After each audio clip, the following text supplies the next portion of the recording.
All right, welcome. Okay, so I see the title, right? Our our stream today is going to be about respect, and like, what do we do to respect people's time? When they reserve for you and whatnot, and how not to abuse that because that's not something people should do. Not right. So we'll look into that. Looking at some stuff. We'll read through some tips and tricks on how to do this. And welcome, guys.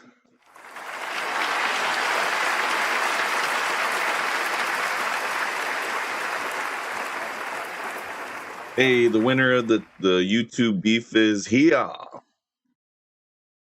Welcome. All right, yes. It has begun. Not respecting one's time considered disrespectful. Time management and discussion on how to improve timeliness.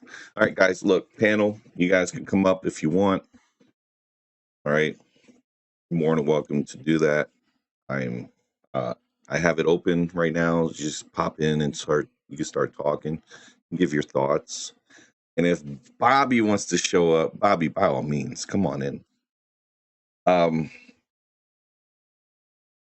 We want to discuss some things, okay? Like, is it okay to be an hour late to some place that you agreed that you're going to be there, at the time specified? Let's say, for instance, I needed to do something where I had like made a schedule for 11 a.m., but I don't show up until after 12, almost 12:30. Is that respectful for those who reserve that time for that person, right?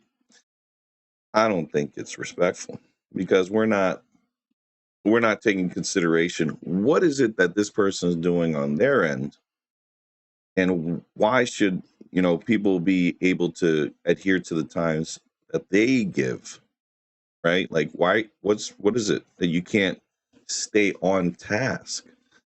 I mean, it's not that difficult. Like, let's say I'm going to start at 4 and then I show up, it's 4 o'clock. I mean, wow, I'm right on time. That's not difficult to do at all. So what can we do to help fix these problems? So we have punctuality, right? That's the word, that's the term, punctuality. Now, if you don't know the term punctuality, it can be defined as well. But right now, we're going to simplify punctuality as this. Punctuality is being on time by being before the time specified. So if I'm saying I'm going to start something at like 6 o'clock, I'm going to be there at 5:45, only because it's the right thing to do. I'd rather wait for that person than them waiting on me because I'm the one that agreed to the schedule. I need to make sure I stick to the plan. That's how I look at it. All right. So punctuality is rarely just about a clock. It's a mix of psychology, logistics, and how to perceive passing of minutes. Now, there are some people who just can't do it. No matter how many times they'll be like, I'm going to be consistent. I'm going to be on this in this thing. I'm going to do this at this time. I'm not going to be late no more. And then they're late. So it's like, why can't you stick to a schedule? You could set alarms for yourself. There's ways to prep for that. You kind of train yourself to be ready and look at your time, look at how long it takes for you to do something and be like, okay, well, normally it would take me this long, so I shouldn't start it at this time. That kind of situation. So that's where psychology begins. What up, Bobby? Hey, Bobby, open panel if you want to pop in. Same for you, Jinx. Um, what is it? For someone who consistently runs behind, the shift from chronically late to on time requires a total overhaul of how they visualize their day. So a breakdown of this. You got to defeat planning fallacy. Oh my gosh. Failure to plan is planning to fail. That right there is like grade A number one. If you don't know how to plan properly, you will always fail at your planning. You should never, Do that to yourself. Always, always, always, always be ready. And for any changes that happen in life and equate for those, right? So if, for instance, you're busy in the morning time, right? And you kind of like have 3 days of you're busy in the morning time, but you're not busy in the afternoon. Logic says start in the afternoon. Like make your plans for when you're not busy. Make your plans for when you have free time. Do not make plans in between all the chaos because then you're not going to be able to do it. Multitasking makes sense in a job setting, but don't reserve a time slot that incorporates multiple people and then you're multitasking at the same time. It's just not going to work. It's not. You're just going to make yourself look like a fool. You look like a dumb fool who does not know how to be on time to anything. You don't want that. You have to keep in mind other people. It's called respect. And if you disrespect those around you, then the chances are they're not going to be there when you need them. They're going to go someplace else to something, someone that's going to be able to adhere to those standards that they set for themselves, which is timeliness. There's very, very, very few channels on YouTube that don't start on time. Okay. There are very, very few TV shows, live shows that don't start on time. Newscasters, all these things, they all have a schedule and they all start at that time. So, like, these are things to keep in mind. And that's why they have blocks of scheduling, because that's where you schedule around that time. Like, especially if you're going to do news, a newscaster and all that stuff, news starts around, like, in the afternoon, 5. Sometimes they do early news at 3. But a lot majority of the news people start watching between 5:30 to about 7:30 is around where the big news channels like tend to put their big block schedules. But they always start at that time. Think about that. They always start at that time. So why are you not starting at the time that you specify for those who are those habitual late people? So most people who are late aren't lazy. They are optimists. They remember the one time they got to work 12 minutes and assume it would take 12 minutes, ignoring the 15 times it took 25.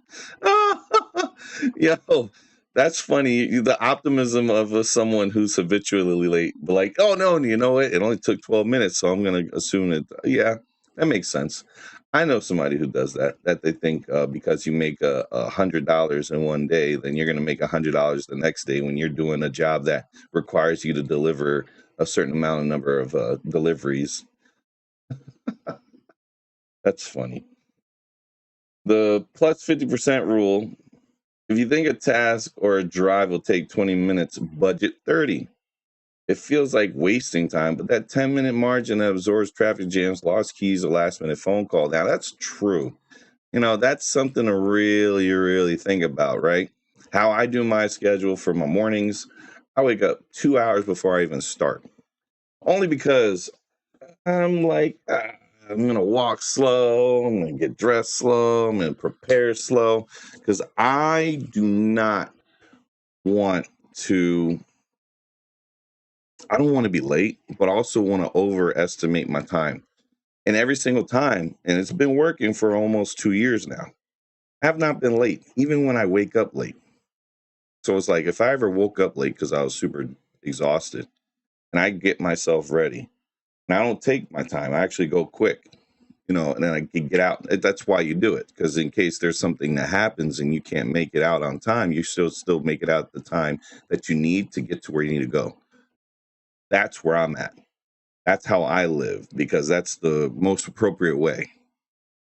Prepare for that. So I give myself, instead of it takes about an hour, I give myself 2 hours.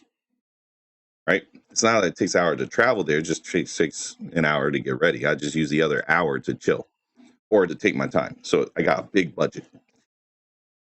Then you track reality. For 1 week, you write down how long it actually takes you to do your morning routine or your commute. Seeing hard data usually reveals your mental timeline is a work of fiction. So definitely want to make sure, hey, jot down like legit times. Like, okay, so initially for a week, this is how long it took me to get ready to get to where I needed to be. Like, legit write it down. Like, oh, okay, so this like I woke up at this time, I got to work at this time, so I need to be at work at this time. Okay, I need to adjust my schedule. That kind of situation. This is very important to be able to do. You want to master backward mapping. Well, instead of you focusing on your need to leave, work backward from the moment you need to be sitting in your seat. That's very important. You want to give yourself a little bit, like I was saying, that overestimate. You want to go like arriving goal. If your meeting's at 9, your arrival should be 8:50. I'm saying 8:45. 15 minutes prior always is best. The transition buffer. You want to factor in invisible minutes, parking, walking from the lot, taking elevators, say hellos, leave your house exact time Google Maps says you'll arrive, you're already late. Do not do that. You need to look at the times of what you don't see tracked throughout your day. Do not use the maps as the ETAs as a way to estimate this is the time you're going to arrive, because they don't equate for all those invisible minutes when you're sitting at the light, when you're waiting for, you went to go get gas, or you're going through a toll or something like that. Those things they don't count for. So, like, again, taking your seatbelt off, putting your seatbelt on, opening the door, closing the door, grabbing your items, getting to the place that you need to go to. All those things are transition buffers. You got to make sure you equate those into your time. You have to. All right, work it back. You need to arrive there at 8:50. The drive's 20 minutes. You must be in the car by 8:30. To be in the car at 8:30, you need to be out the door at 8:25. Dude, I wouldn't even mess around with this. I'd be like 8:10. I'm getting myself ready out that door, because I don't want to mess around. What if you got your car's parked across the street, like further down? You have to walk multiple blocks, You got to equate for all that. Keep in mind those things. You want to eliminate your transition friction. The one more thing syndrome is a productivity killer. You're about to leave, you see a dirty dish. You decide to check one last email. Don't do that to yourself. You want to just go at the time. Be disciplined, leave. Don't get distracted. Just focus on getting there to your location where you need to go, or to start a video live stream when you're supposed to start a video live stream. Prep the launch pad. Decide that leaving starts the night before. Keys, wallet, bag, and clothes should be in the designated spot. Always make sure that you put them someplace where you can get to them easily. You don't want to look for them. Spend that time looking for them. You have to hunt for your shoes. You already lost. All right, set a point of no return. 5 minutes before you actually need to walk out, that alarm goes off. You got to get out that door. Do not look at anything but that door. Walk through it. You got to reframe your mindset. All right. Being on time shifts on the value of the wait. All right. You have to shift, you value waiting. All right. The people who wait for you, you need to value that time. Early is the new on time. Aiming for exactly on time is high risk. Oh, well, I mean, given a couple of people I know, high risk is their MO. I mean, everything they do, high risk. Strategy, because it leaves zero room forever. Is this a self-help class? Yes, Bobby. I mean, because today there was a live stream that started at noon, but it was actually scheduled for 11. I was like, well, why is it taking so long?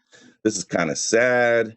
Why can't you be on time? You're never on time, although you tell people you're going to be on time. So I'm just trying to help. Just trying to give somebody, someone who's in the stream watching, some pointers to give them the opportunity to better themselves. I mean, If the person doesn't better themselves, then you know what? Sad for them. Hopefully someone will grab this and be like, you know what? I'm going to start applying these methods because you need to. You need to be a person that respects other people's time. The productive wait. Many people avoid being early because they hate sitting around doing nothing. Fix this by always having a waiting task, a book to read, a podcast to finish, or a specific person to text. You know you have something to do while you wait. Being early stops feeling like a chore. A chore. Look, being early to places it's not a dig. It's not a dig to be 15 minutes prior just because you got to sit and wait. Big whoop de doo. You know, think about having to get up at 4 in the freaking morning and you got to rush out of a door with a whole pack and a heavy ass freaking 70-pound pack in your back. And you're in line in a formation with freaking 78 other people. You get to where you need to go, find out that you got to wait 2 freaking hours before anything even happens because they're like, you're too early. Or how about you have to be 15 minutes prior before you go to a formation because you have liberty. Well, that 15 minutes prior starts turning into 45 minutes prior because you got to be a half hour before you go to that person's time. You need to go to your immediate supervisor's time.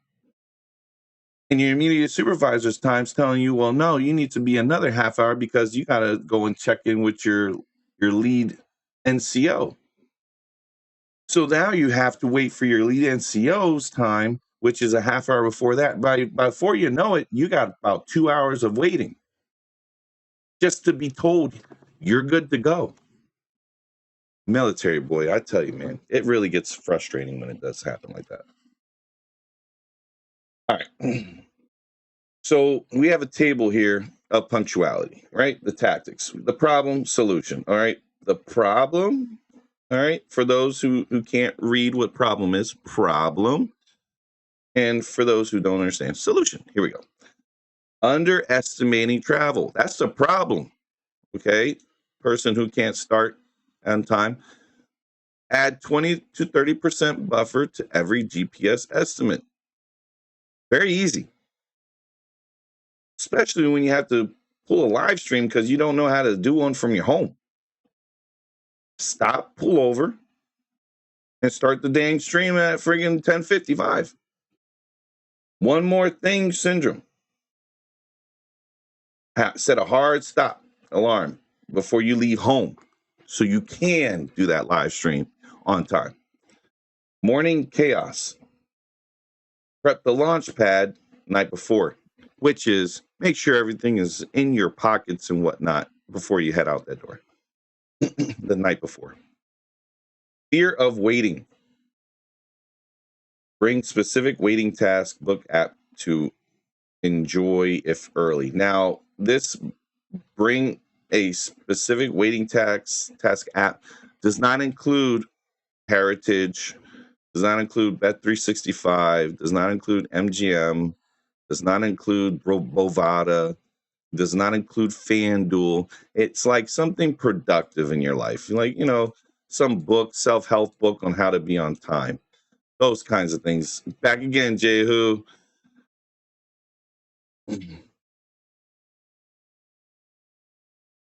All right. So those things are very important. So why can't we do this? What's the issue here? Like what's the problem being on time? Why can't we respect people's time? Hmm? Can't set schedules for yourself and be on time to anything. So we're like, are we allergic to it? Are we allergic to being on time? Like, what happens to you when someplace you got to be at? Let's say if you're trying to be a successful business person, you got to meet an important head figure or figurehead like a mayor or something. Like you tell the mayor, I'll be there in 20 minutes and you're 2 hours late. Do you respect the mayor's time? Would you show up early for a person like that, a mayor of a city, and be there waiting for them because you're not as important as them? You're not a person that runs a city. So what are you doing there to change those methods of yours? Are you going to be respectful to those who have to wait? Are you going to be respectful to your audience? If you're a live streamer, you say you're going to be a full-time content creator, but you can't stay on time to places that you have to be. Yeah, you can't do this stuff if you can't be on time. People are going to start thinking you're a disrespectful person, and they're not going to wait for you. The only thing they wait for is a crash out. And if you're willing to throw the crash outs in, you're going to get views. But other than that, you're not respectful to anybody's time. And I kind of see that as a sad thing, that people are going to be 40 years old and just don't know how to stay on task. And you're not a child no more. You set a time, you best be there. That's kid stuff. Being late to everything and not being on time and not being able to figure out how to be on time to places, that's what you do when you're a child. That's why they have tardiness. That's why they have... Hello? Yo, Oh, snap. What's up, DTW? Good, man. what's going on? Hey, we're just helping people being on time and whatnot that don't know how to. How do you do Bro, such a thing? Shit. Well, my dad always taught me that if you're on time, you're already late. Oh, So you got best it. show up 15 to 20 minutes early, and then you're actually on time. Perfect. That is right, DTW. You definitely want to be um, on time by being early. Exactly. That is how it is done. It is only Yeah, out of I respect. probably messed that up, but you know what I mean? Yeah, you Yeah. get the gist. Yeah. Yeah. 15 minutes prior. Always. I mean, that's how I always utilize my time. I make it so that way I can get someplace on time. Or if I'm doing a live stream and I say, hey, 4 p.m., guess what? Is there people sitting there waiting for the live to start? Or when they come in at 4 p.m., boom, there's a live starting. What the hell? I can't even keep up with this. What is going on? Yeah. Oh, yeah, you good, Bobby. Go ahead, do your thing. Yeah, you should be good. Yeah, you good, Bobby. Just pop in the Discord. That's what Discord's for. So, how you been, DTW? Tell me about your day, your week. I haven't really had you on a live for a while. Oh, I mean, work's good. Things at home a little rocky, but you know what I mean? Can't complain. That's a part of life, you know what I mean? So Gotcha. trying to get it where I fit in, you know what I'm saying? But yeah, I was listening to the Degenerate Hustler earlier, and yeah, he makes Oh, no sense. yeah. Yeah, I heard about that too. There was a lot of accusations said and things that were done like that are not true, which is regarding, our Discord and what was in it. That is definitely not true, but there's no way to convince people that they have a person in their own circle that's actually doing the things that are being alleged against us. So, like, if I had a Wait, what? person... Oh, you didn't? Okay. So there's an individual in the degenerate hustlers circle, very close circle, that is doing the schemings and the scams and the things to get said info that is being said that it's us doing it. It's actually that person he trusts the most. So Because wait. So somebody's infiltrated our inner circle? no one's in. No, I said in the degenerate hustlers circle. Oh, okay. Sorry.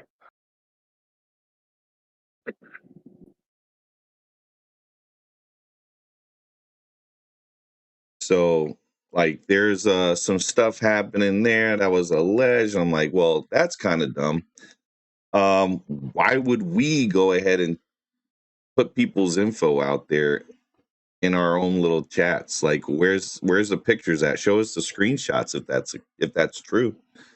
It's funny that a lot of stuff gets like said that we do that I have not seen a single picture of or screenshot.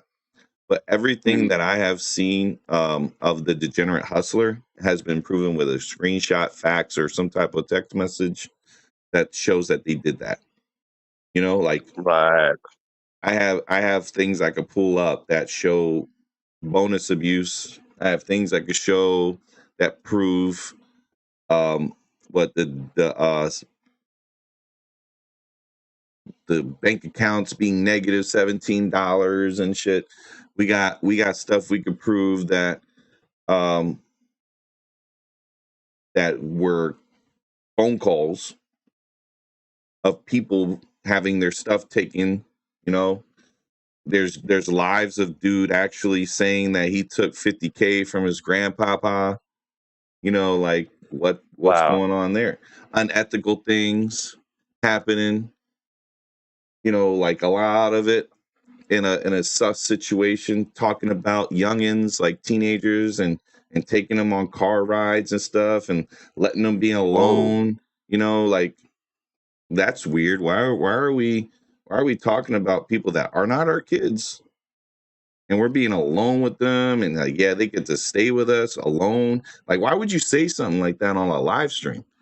That's weird stuff, bro. Weird behavior. Sounds like a criminal case in the works. Sorry, Razor, for those Dragon Ball notifications. I had automatic shorts posted. I unlisted those because they weren't really showing anything. But go ahead, we're DTW. Sorry, go ahead.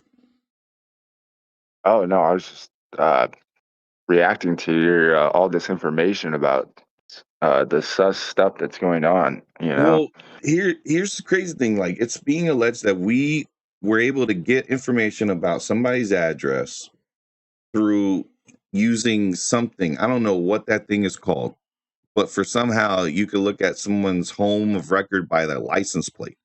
No freaking clue. How does that even become a thing unless the person who disclosed it has actually had experience with it?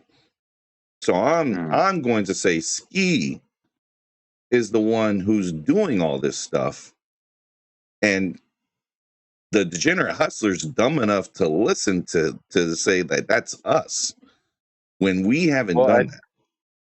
I think it's I think I think it's it's weird to Ski blame trying us. to drop a pin into the content and trying to, stir up something so that the hustler can have some kind of content because the content is drying up. You know what I mean? Yeah, I mean, as we know, like it's the same old people criticizing him or, telling him the same shit. So somebody's trying to drop a pin in that and make it to where he crashes out. yeah. And then the explanations, like let's say Bobby brought up something and then it took like 40 minutes to explain something that would take 10 seconds. Like Bobby asked me directly for something and it was about what happened in my past. And Bobby, this was 18 years ago. Okay. The case was adjudicated on September of 2010. That was over Shit. 16 years ago. Okay, Bobby?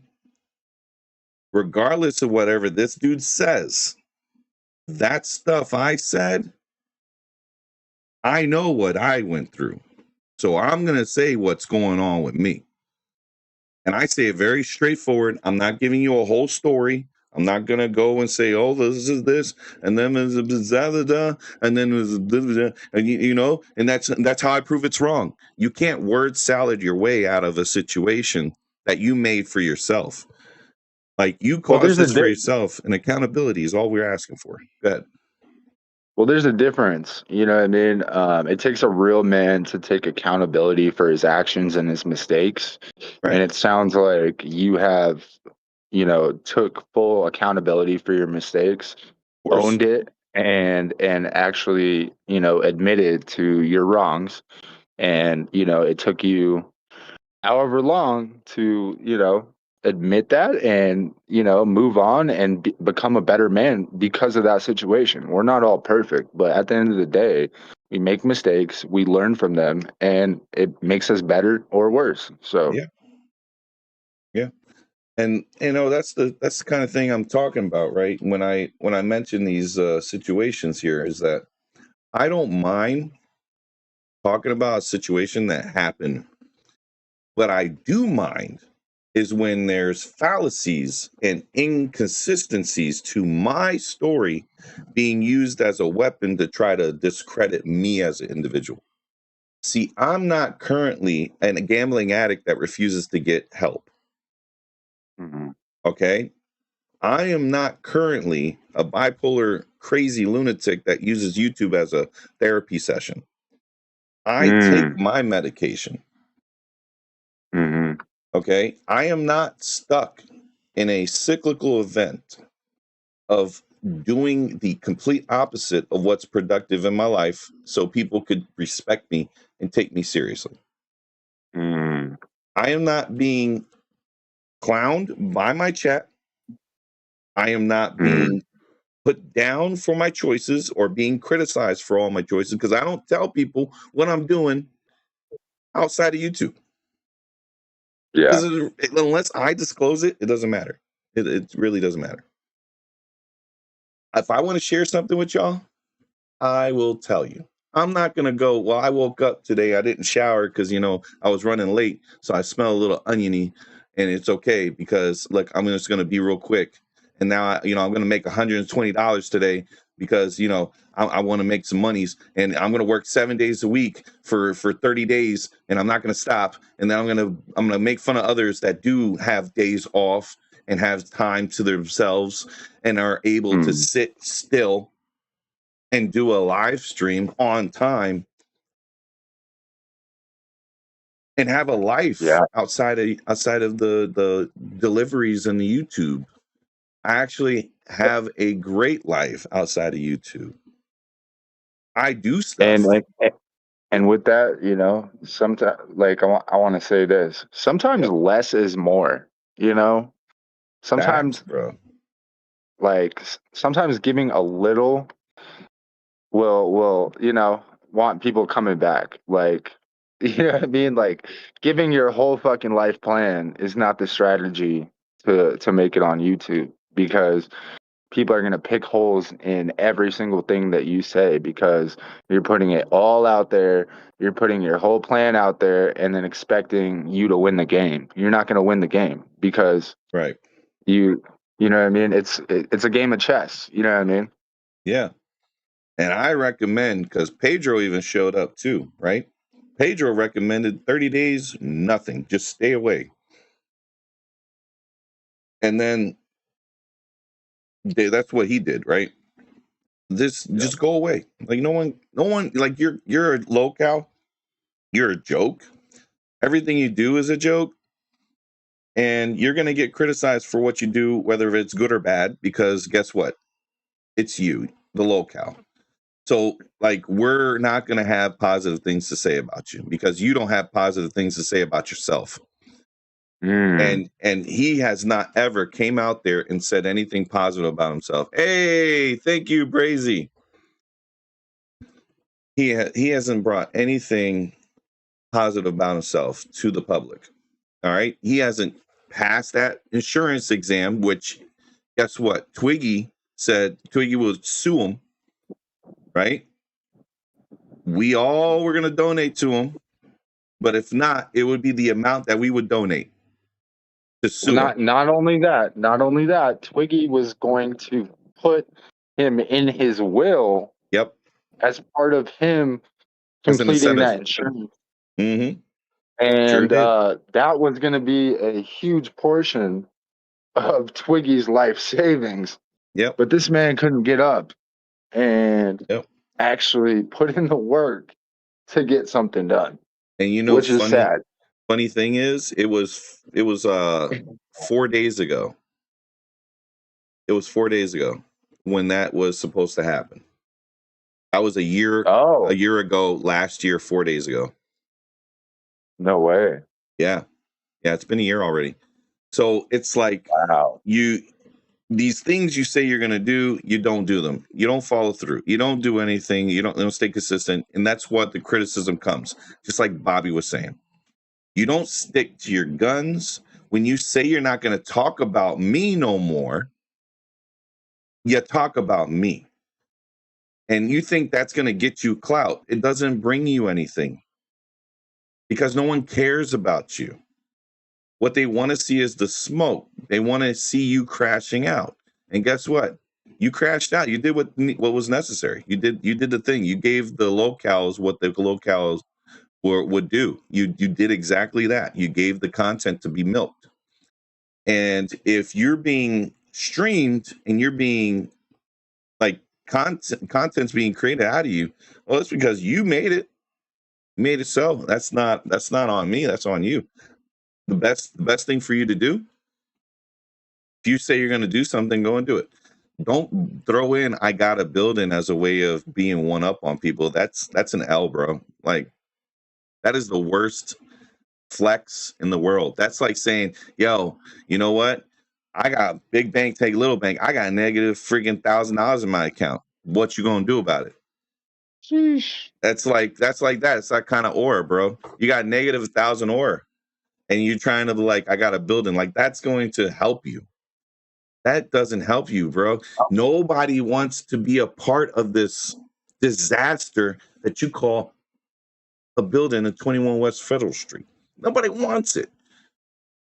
Every person that would say sure goes and looks at the dang thing and says, heck no.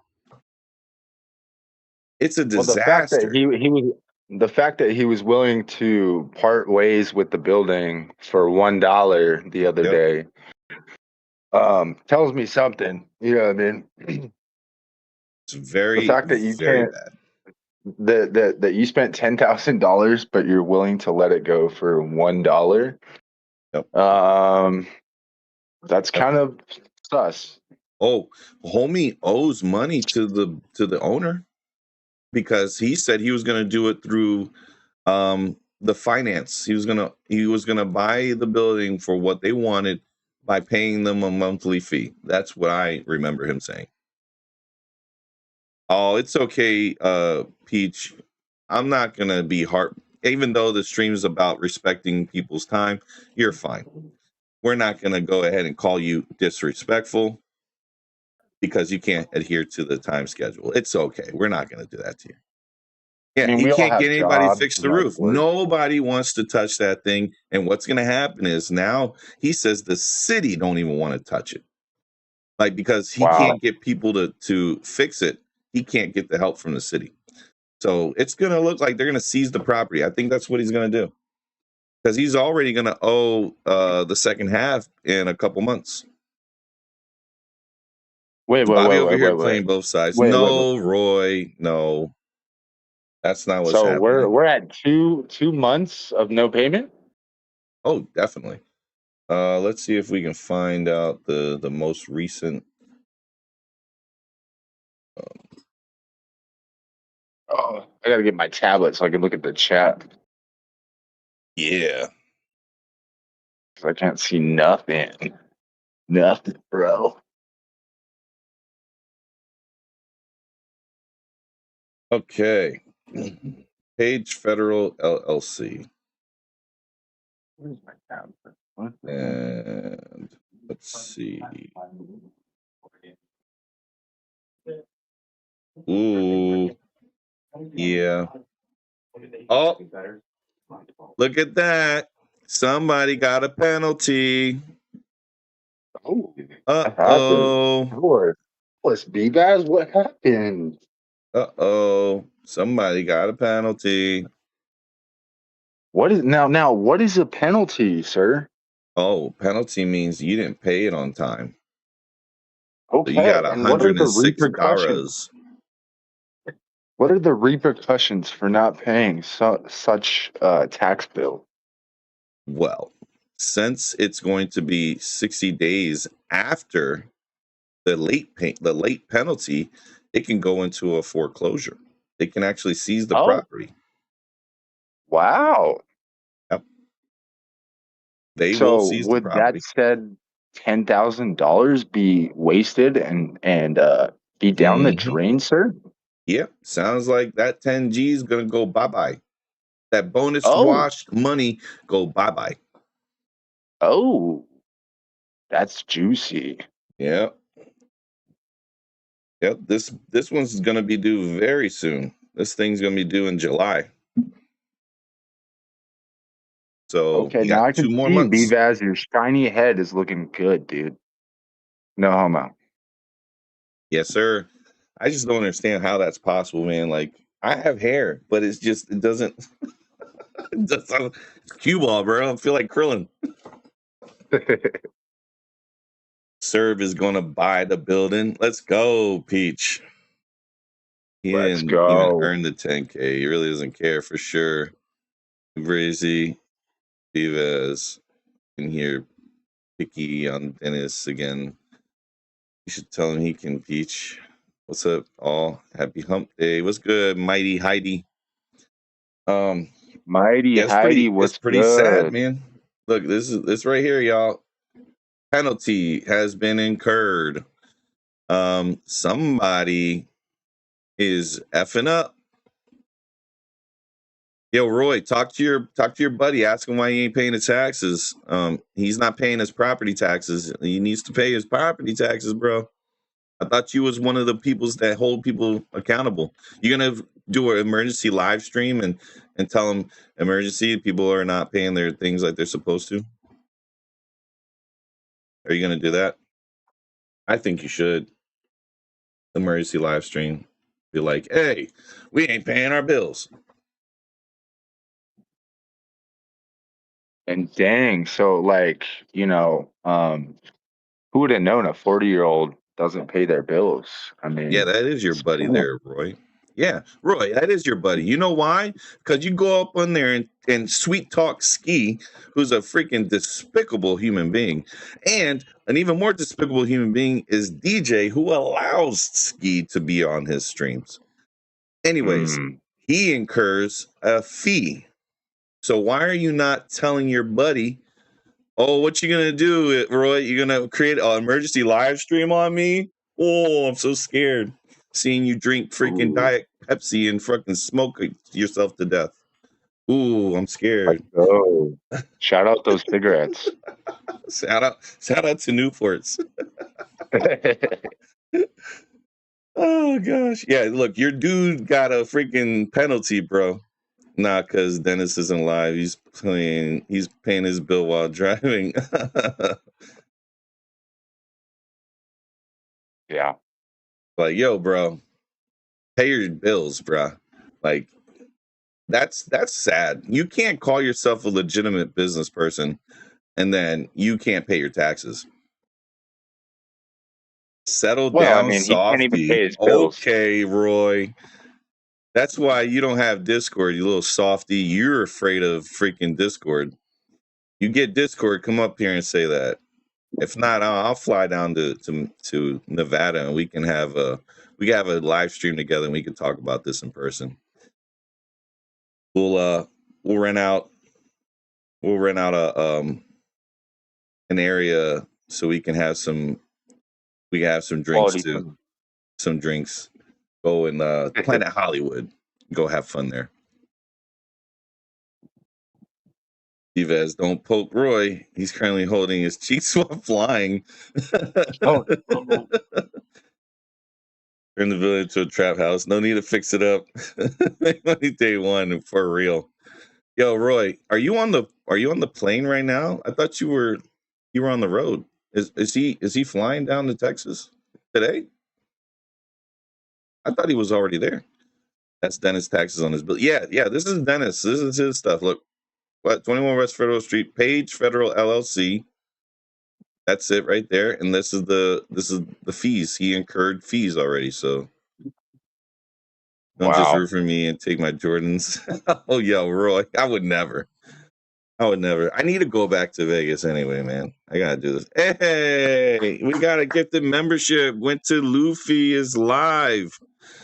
Welcome. Thank you very much for that. There. Let's go. Thank you, Brazy. Thanks, Brazy. Shout out to Brazy. I have no idea. I made that up. Oh, jeez. Yeah, and DJ only making $2 on his streams. Freaking sad. Oh, hang on a second. I just remembered. I got something for y'all. Hey, here we go. All right. We're gonna send 5 gifted memberships. Boom, boom, boom, boom, Damn. boom. Let's go. For the people. Talk about For the a real people. streamer right here. Yeah, man. We giving gifted memberships out. I don't ever want to hear people talking about, or not people. I don't ever want to hear degenerate onion smelling freaking teeth all junk mouth head ass telling me, yeah, I didn't give myself a membership. What the fuck, Bobby? You know that's bullshit. You can't gift yourself a fucking membership. I tried to get Discord and it said I couldn't get on because some info issue put on. Oh man, just put the info right. That I'm sounds green sus, Roy. bitches. Roy, Yeah. what are you doing on Discord, bro? Like, that sounds hella sus. Yeah, that does, right? Look, you get donos, right? And then you give donos because the village idiot doesn't understand this. Your audience should be rewarded for their waiting on you, you dummy. Like, why are you putting people in this position to where they're forced to give you something, but you don't give them anything? Bars.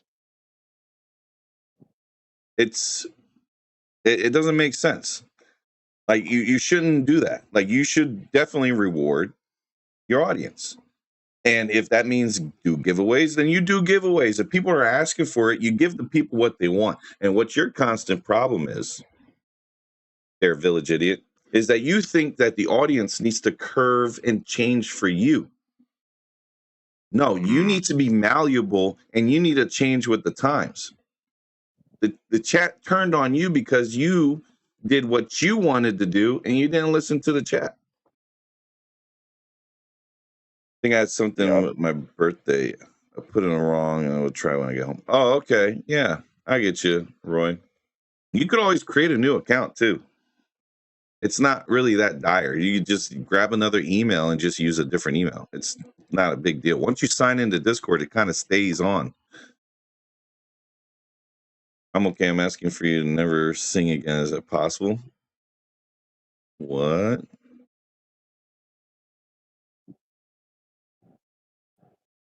Huh?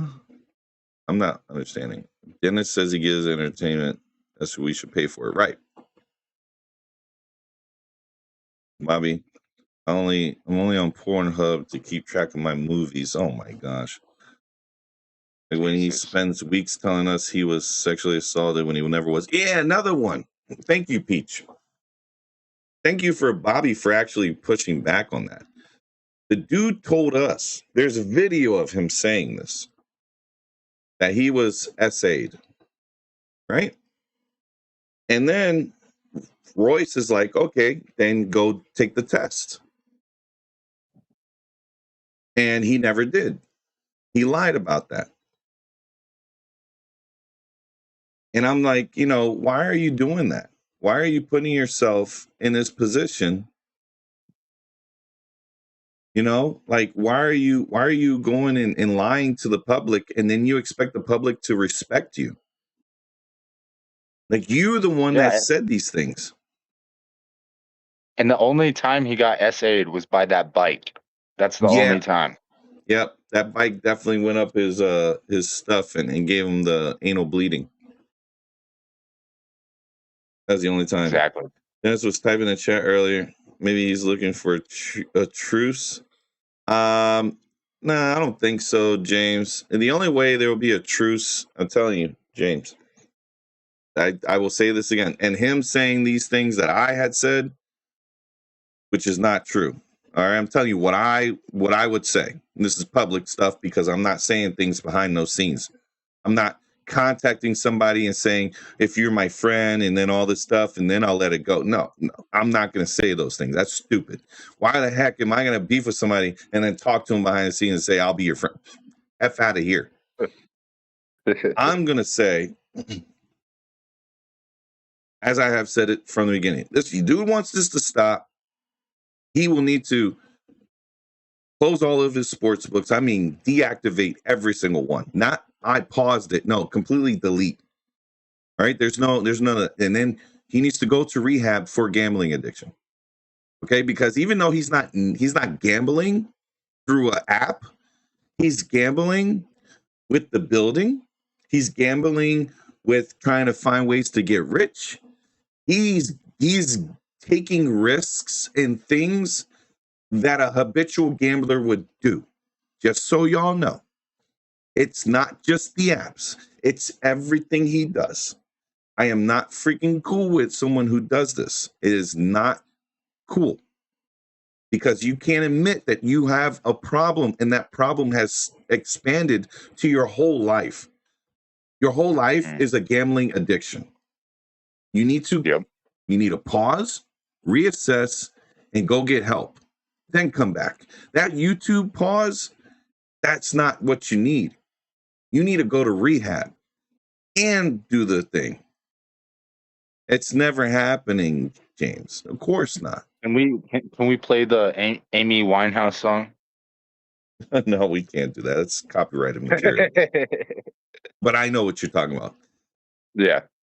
I said no.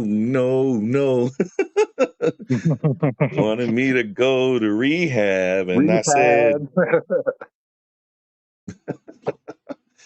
but dude's gotta freaking do that. It will only help him out.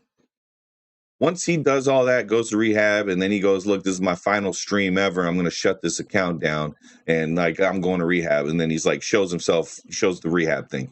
Okay, good for you, bro. But and that ain't happening, then I'm not going to go and change my ways, because no. Bobby, that's a good stipulation, Bobby, because you didn't challenge him on his gambling addiction. Obviously, you didn't, because you didn't see, like, the bonus washing was just a part of it. All right, that the whole thing is the fact that dude lives like he's an addict. Look at everything he's doing. Look at everything he's done. He's like, oh, I take risks. It's a high for him. It's not the actual thing he does. It's the risk between the things he does. That's what's the high. All right. Yeah, and he's addicted to that high. My bad. Again? I said he's addicted to that high, like the high of like earning that money, you know, and then fast. The fast money. Like he jumped into a financial situation, right, with this building thing without looking at the building. He jumped into an apartment when he didn't have anything stable, no stable jobs. He had nothing coming in. He bought a car from a granny, and the car is no good, but he took the risk of buying something that ain't reliable. All right, like, listen to the words that I say. Like, those are the things that a gambling addict does. I don't count pockets. I don't care what he does with his money. Bobby, that's not what I'm not talking about the money aspect. Bobby, the money is not what the problem is. You can give DJ $2 million. 1.9 million of it will go into some type of thing that would be so high risk, he'll lose all of it, because he's not thinking about what the consequences of doing this. He's thinking about the gambling aspect of it. Yo, shout out to OG. OG, plug your Twitch account here. Let me permit you for your stuff. When you see you've been permitted, All right, here, let me go permits. And let me just say to that point is that a lot of this is for the internet, Yep. and he's trying to fulfill this fantasy that he is actually um, doing better than he is, and so he Right. constantly needs that gratification from his YouTube subscribers, that everything's okay, that I got everything under control, and he just constantly wants to feed his ego Yep. every single day, that he's doing better and everything's okay, when really all reality, like, nobody's completely okay. Everything, you know, um, is not peaches and cream every single day. You know what I mean? Like, Yep. OG, you have 30 seconds to post your link to your Twitch channel. So put twitch.tv/ then your Twitch channel, okay? I don't You know don't if have much time. actually rehab would help with gambling. They're mostly Yep. about drug addiction. He needs a life coach. Yeah, I mean, he needs a Well, life no, coach like tomorrow. no. By there are gambling anonymous called 1-800-GAMBLER. No. 1-800-GAMBLER. Okay. That is important. He needs to go to rehab for gambling addiction. There's a rehab for gambling addiction. It's not a drugs thing. There's legit actual helping spots. Life coach can only do so much, but you have to understand what's wrong with your life and that you want to If fix it. only I knew a life coach that does life coaching. Oh yeah. Oh yeah. Eli. Oh, okay. That, Eli. sorry. Had a brain fart there. Well, DJs, I can help you become a less of a gambling addict. Here's how you do it. First, How do you do it, sir? you find a defendant. Okay. Once you find a defendant, you then go into a whole thing of discovery and you do a whole bunch of lies of discovery. And while you're in the Oh. discovery, you get to tell the judge about how much paperwork you have to go and tell somebody. Oh, and then you have ODN that blocks everybody that goes up there. Okay. Not only that, you're going to have someone named Babe, respectfully and maturely, whatever her name is, go on. Thank you, Babe. And then you go, and after you do your discovery, you do an anti-slap. And why does it matter what he does or doesn't do? Roy, what matters is when you're a degenerate gambling addict and you got the nerve to try to talk about somebody who is no longer a person of what you try to accuse them of doing publicly, guess what I get to do? I get to call you a degenerate gambling addict who needs to go to rehab. And let's not beat around the bush. Like, this man has been calling Bivaz, me, every single person a fucking degenerate or a fucking, this and that, and saying we don't have our shit together, when Mm-hmm. clearly we've all had our shit together. We're all productive adults. And this man just tarnishes our name back and forth For no reason. We for no reason. all we did was tell you our opinion. All we did was tell you our opinion. And every time every time I was up there in those panels telling you my opinion, I'll be like, DJ, I don't think you should be saying that stuff. You should practice the Fifth Amendment, bro. When he starts talking, there are so many times he's self-incriminated. If he had a job, his insurance might cover it. If his stay at a rehab facility, my job insurance covers it. Yeah, that's right, fact checker. It does. Right. Why does Oh it my matter god. what Diaz does or not? Exactly, Scott Hall. What does it matter to you, Roy? Aren't you supposed to be, in a dark room right now, trying to get Alexa to work and trying to get your StreamYard to work when it doesn't.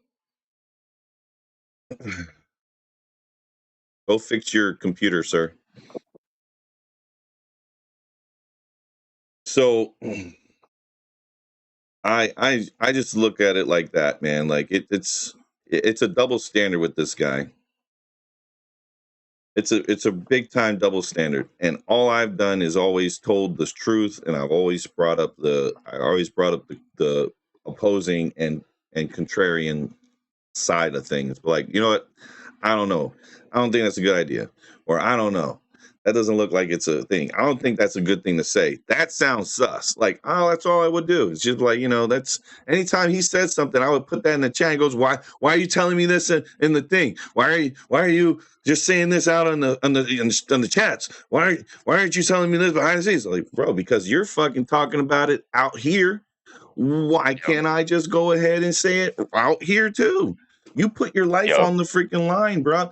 If you don't want people to know something, don't put it on YouTube. Why are you putting it on YouTube? If you don't want the smoke, bro, just be quiet. Don't say nothing. The best thing for you to do is never bring up what you're doing. Don't tell people your next move. But you, being the typical Bond villain, you like to go and give us a PowerPoint presentation of how you're going to do your villain arc. Yep. Can I plug a book right now? Go ahead. So for anybody, DJ needs to read the book by Sun Tzu, The Art of War. Facts.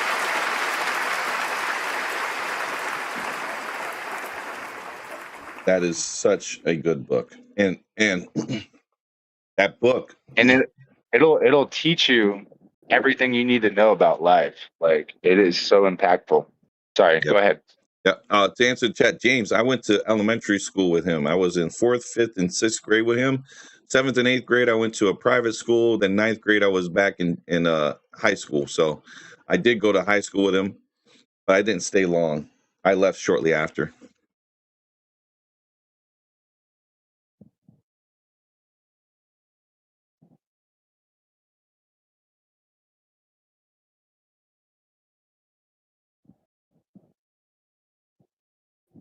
Oh no, Bobby. Don't say that, bro. Rory, you're working on Kegel's Rory. That's the part that always got me. People talk publicly on the internet, but don't want anyone with an alternative opinion watching or commenting. Yeah, Heidi, that is the worst kind of like, what is that? How do you like catch 22 these guys do? Like, they got the freaking nerve, man. Like, it really gets under my skin. You got the freaking nerve that you are the only one that has an opinion about me. And you can say that opinion about me. But the minute I say it about you, oh, I'm a hater. I'm a hater. No. Yeah. You got to be fair with it, man. You got to be willing to dish it, and you got to be willing to take the freaking smoke that comes with it. Like, you got to take both. Not only that, but if you're going to talk about life and on the internet and can't take constructive criticism about your life, like, that's kind of sad. You know what I mean? At that point, like, you're just beating a dead horse. And that's what it's always been. But it's always been.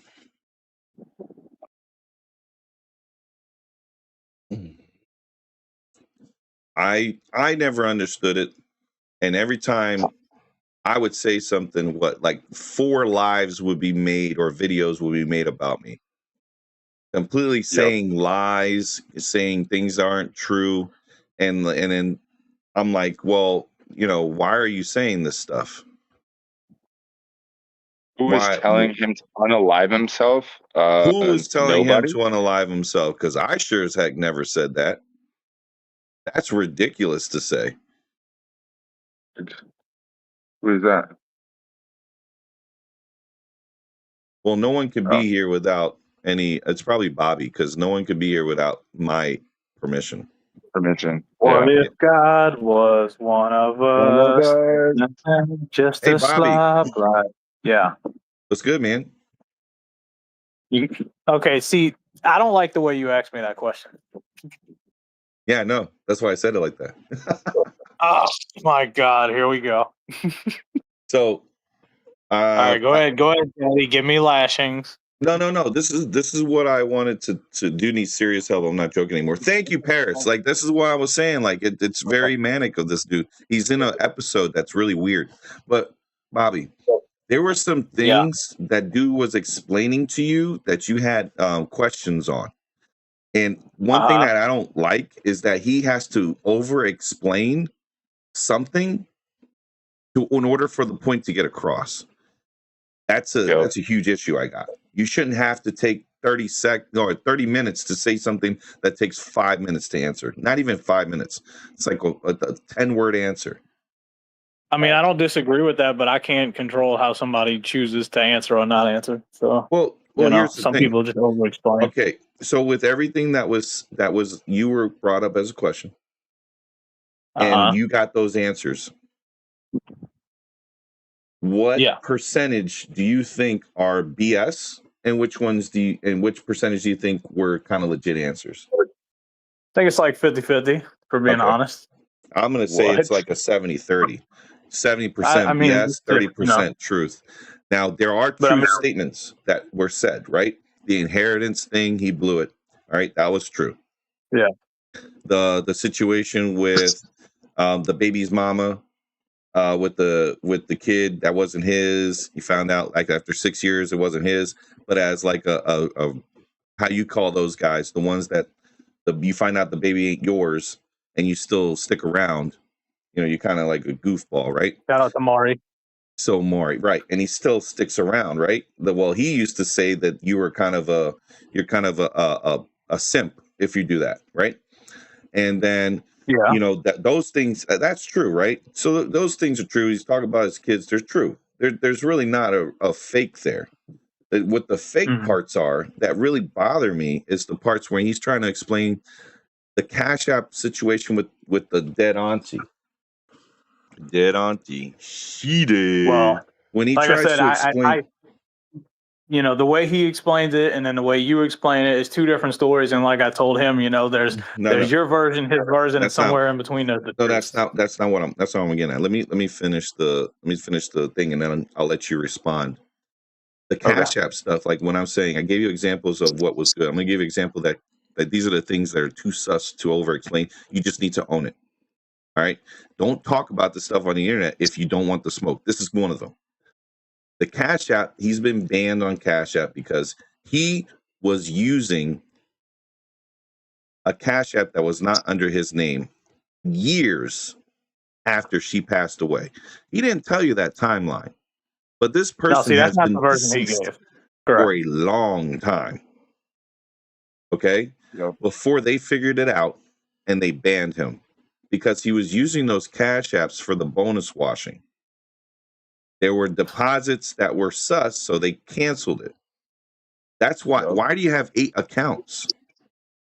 That's the stuff. I told him the account thing sounded shady. I did tell him that. And those were for the sports books because he was bonus washing the sports books. You got to remember, they do not do stuff.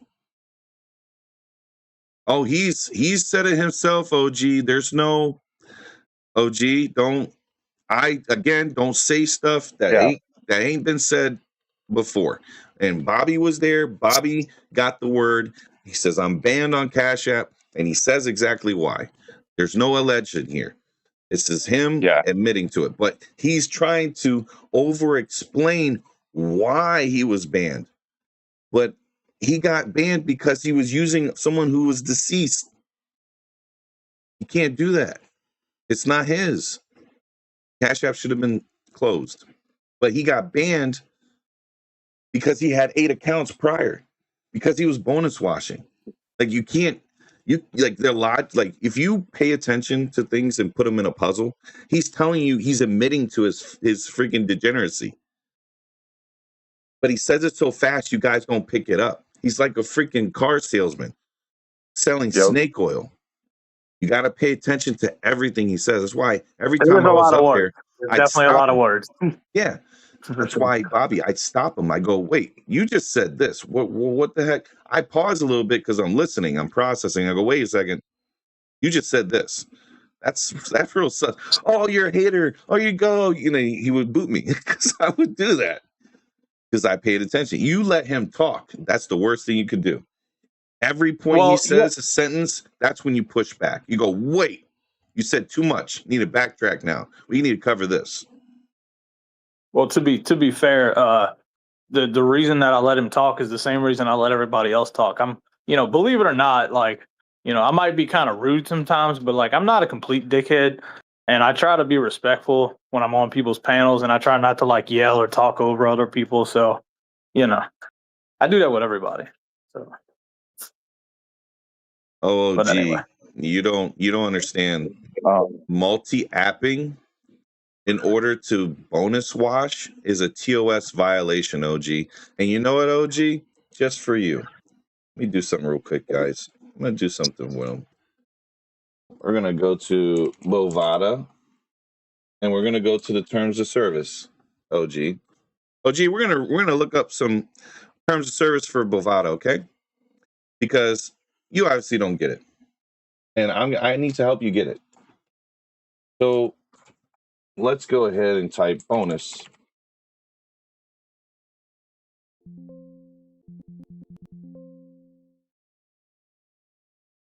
Bonus abuse. Here we go. All right, this is 6-8 OG. I'm going to, let me move my thing here. Okay, so 6.8. OG, I hope you have eyes and I hope you know how to read. All right. These bonus programs are intended for recreational bettors only, professional players or players considered in our sole discretion to be abusing the bonus system or wager limits by any means may have wagers voided, bonuses revoked, or be subject to further sanctions. He has come out publicly and saying he knows how to circumvent the wagering limits and the bonus limits of those said wagers. So, bonus or limit abuse may be defined as, but not restricted to, clients cashing out for the sole purpose of redepositing. That's what he was doing. Depositing on top of an existing balance. That's what he was doing. Using parlay limits. He doesn't do those. Or to circumvent limits or referring new accounts that they're using themselves. That's what he was doing. Sanctions may come in the form of increased rollover requirements or loss of bonus privileges altogether for the offending account, as well as any linked accounts. We reserve the right to restrict for eligibility special offers and bonuses when necessary. This includes, but is not limited to, placing geographic restrictions on match bonuses due to bonus abuse. Okay? And then he said, I would exploit the system. OG.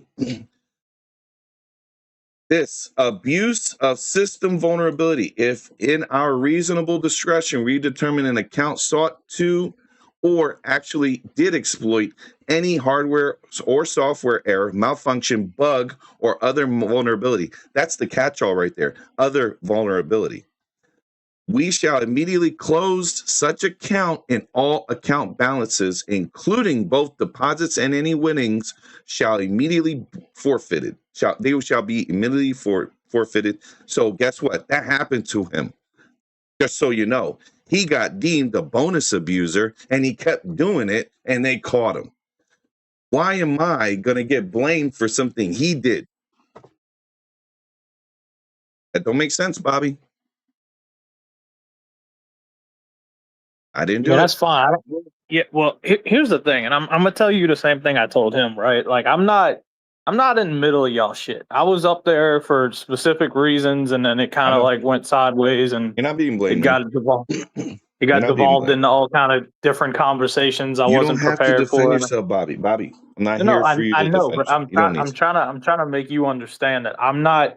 Look, I'm not doing the same shit that they tried to do to me like 2 years ago with the whole fucking Bobby, sods nonsense. I'm telling you right now, I don't want you to pick any who's right, who's wrong here. I'm just saying, like, when I'm hearing stuff and I pay attention, I'm the one that only talks about the things that were brought up in the live streams. This dude got caught abusing TOS, and he's trying to say it's not illegal. It may not be a legal matter, but they can pursue you legally. Okay, look, they even said they reserve the right to initiate civil legal proceedings and report such activities to authorities for criminal investigation. So this comes from Bovada's website. What am I saying that's wrong here? There's nothing wrong. I'm just saying, yo, I wouldn't talk about this stuff on the internet. The minute you do, you just open a can of worms for yourself. Why he gets blocked, why he gets the bonus thing is all a problem, why he gets getting banned is because of this. I just want you to think logically here and be like, okay, DJ, you need to just stop putting shit out there. And I heard you say that. You kind of put this on yourself. So I just want you to understand he did say some stuff that does not, don't equal B here. This is what he said on his stuff. It don't match. That's what I'm saying. Well, like I said, bro, if you don't want somebody to criticize you for something, you just shouldn't talk about it. I mean, that's just common sense, right? So I mean, yeah, you know, I mean, yeah, if you're a content creator, then you're opening yourself up to everything from praise to criticism to somebody constantly monitoring everything you do. It's life, man. That's OG. The degenerate village idiot said he got caught bonus abusing in his own live stream. OG. Now, if you buy a membership, you'll be able to see the said live stream of me going over that with our Amazing Hustler series. You're more than welcome to check that out if you become a member. That's one of those key little membership things, perks you get, along with all the emotes. But yo, Scott, what's up?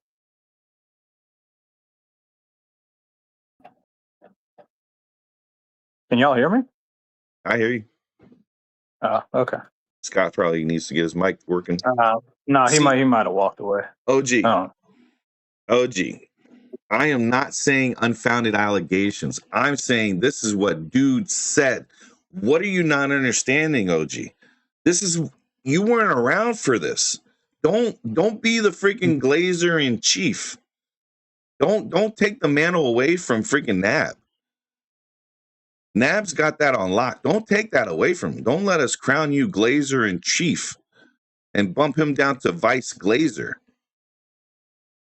Don't do that to yourself. You gotta admit though, Vice Glazer is a cool name. Yeah, Vice Glazer, but you don't want to be. But you're not the Glazer in chief because you don't get to write executive Glazer orders. Okay, you don't get to write those.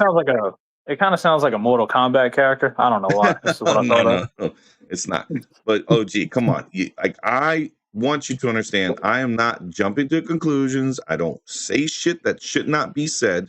I am one to follow the facts, and I have noticed these things being said. That's why I clip it. That's why I talk about it. That's why he got caught. And I'm telling you why he got caught. I'm reading it from the TOS at Bovada's website. If you can't see that, OG, then you are a sad sheeple. You are a part of the sheeple. And I need you to stop being a sheeple and actually be a leader and think for yourself. You need to think for yourself, man. Like, don't do that to yourself. This is ridiculous. That dude did this, got caught, and I was crying about it still to this day, and that I did that. And thank you, Peach, saying Dennis did say these things. There's multiple you should know people. Tracy is Can you guys hear me? I wanted to Yeah, give Yeah, a shout out to go ahead. Bobby the therapist. That was a great therapy session you had with Dennis this morning.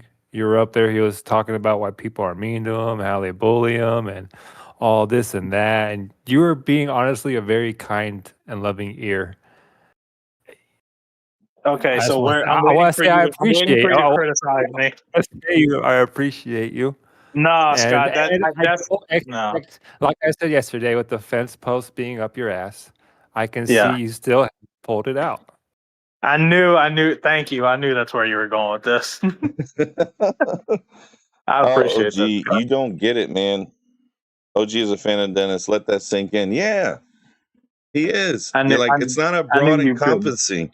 No, OG, it's not a bully to just point out the degenerate behavior and say, you need to stop being a degenerate. I'm allowed to say that. I'm allowed to say that. He chooses to still be a degenerate. That's on him. But I get to say, stop being a degenerate. Listen, Scott, some of us have, we all have different roles, right? You have the role to be the sarcastic ass. I have the role to be calm, collected, and reasonable Listen, and man, I'm just here to be respectful. 100% factual. Is that what you're here for? That's what I'm just repeating what you said on DJs. So is your role to be 100% factual or just to sit on the fence? Yeah, see, Scott, I know what you're trying to do here. You're trying to say silly shit. I appreciate cool. you. I appreciate the banter. So thank you. I even Weird gave you some how love. it's just weird how, like, no, I appreciate that, but you'll be in chat saying, "Oh, Dennis is full of shit. He's such a liar. He never accepts responsibility for his actions." But then you go on to the panel and chat with him and don't expect him to lie or never take responsibility for his actions or any of that stuff. It's just amazing how one day you say all that stuff in chat and the next day you're up there talking about him like, "Oh yeah, man, I understand," even though the day before you were just saying he doesn't do any of this stuff. I could be mistaken.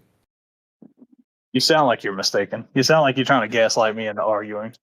No, I'm not. I'm just here to be factual. I'm just wondering how one day you say he's full of shit, he's a liar, he never takes responsibility, and then the next day you're saying, you know what, I believe him.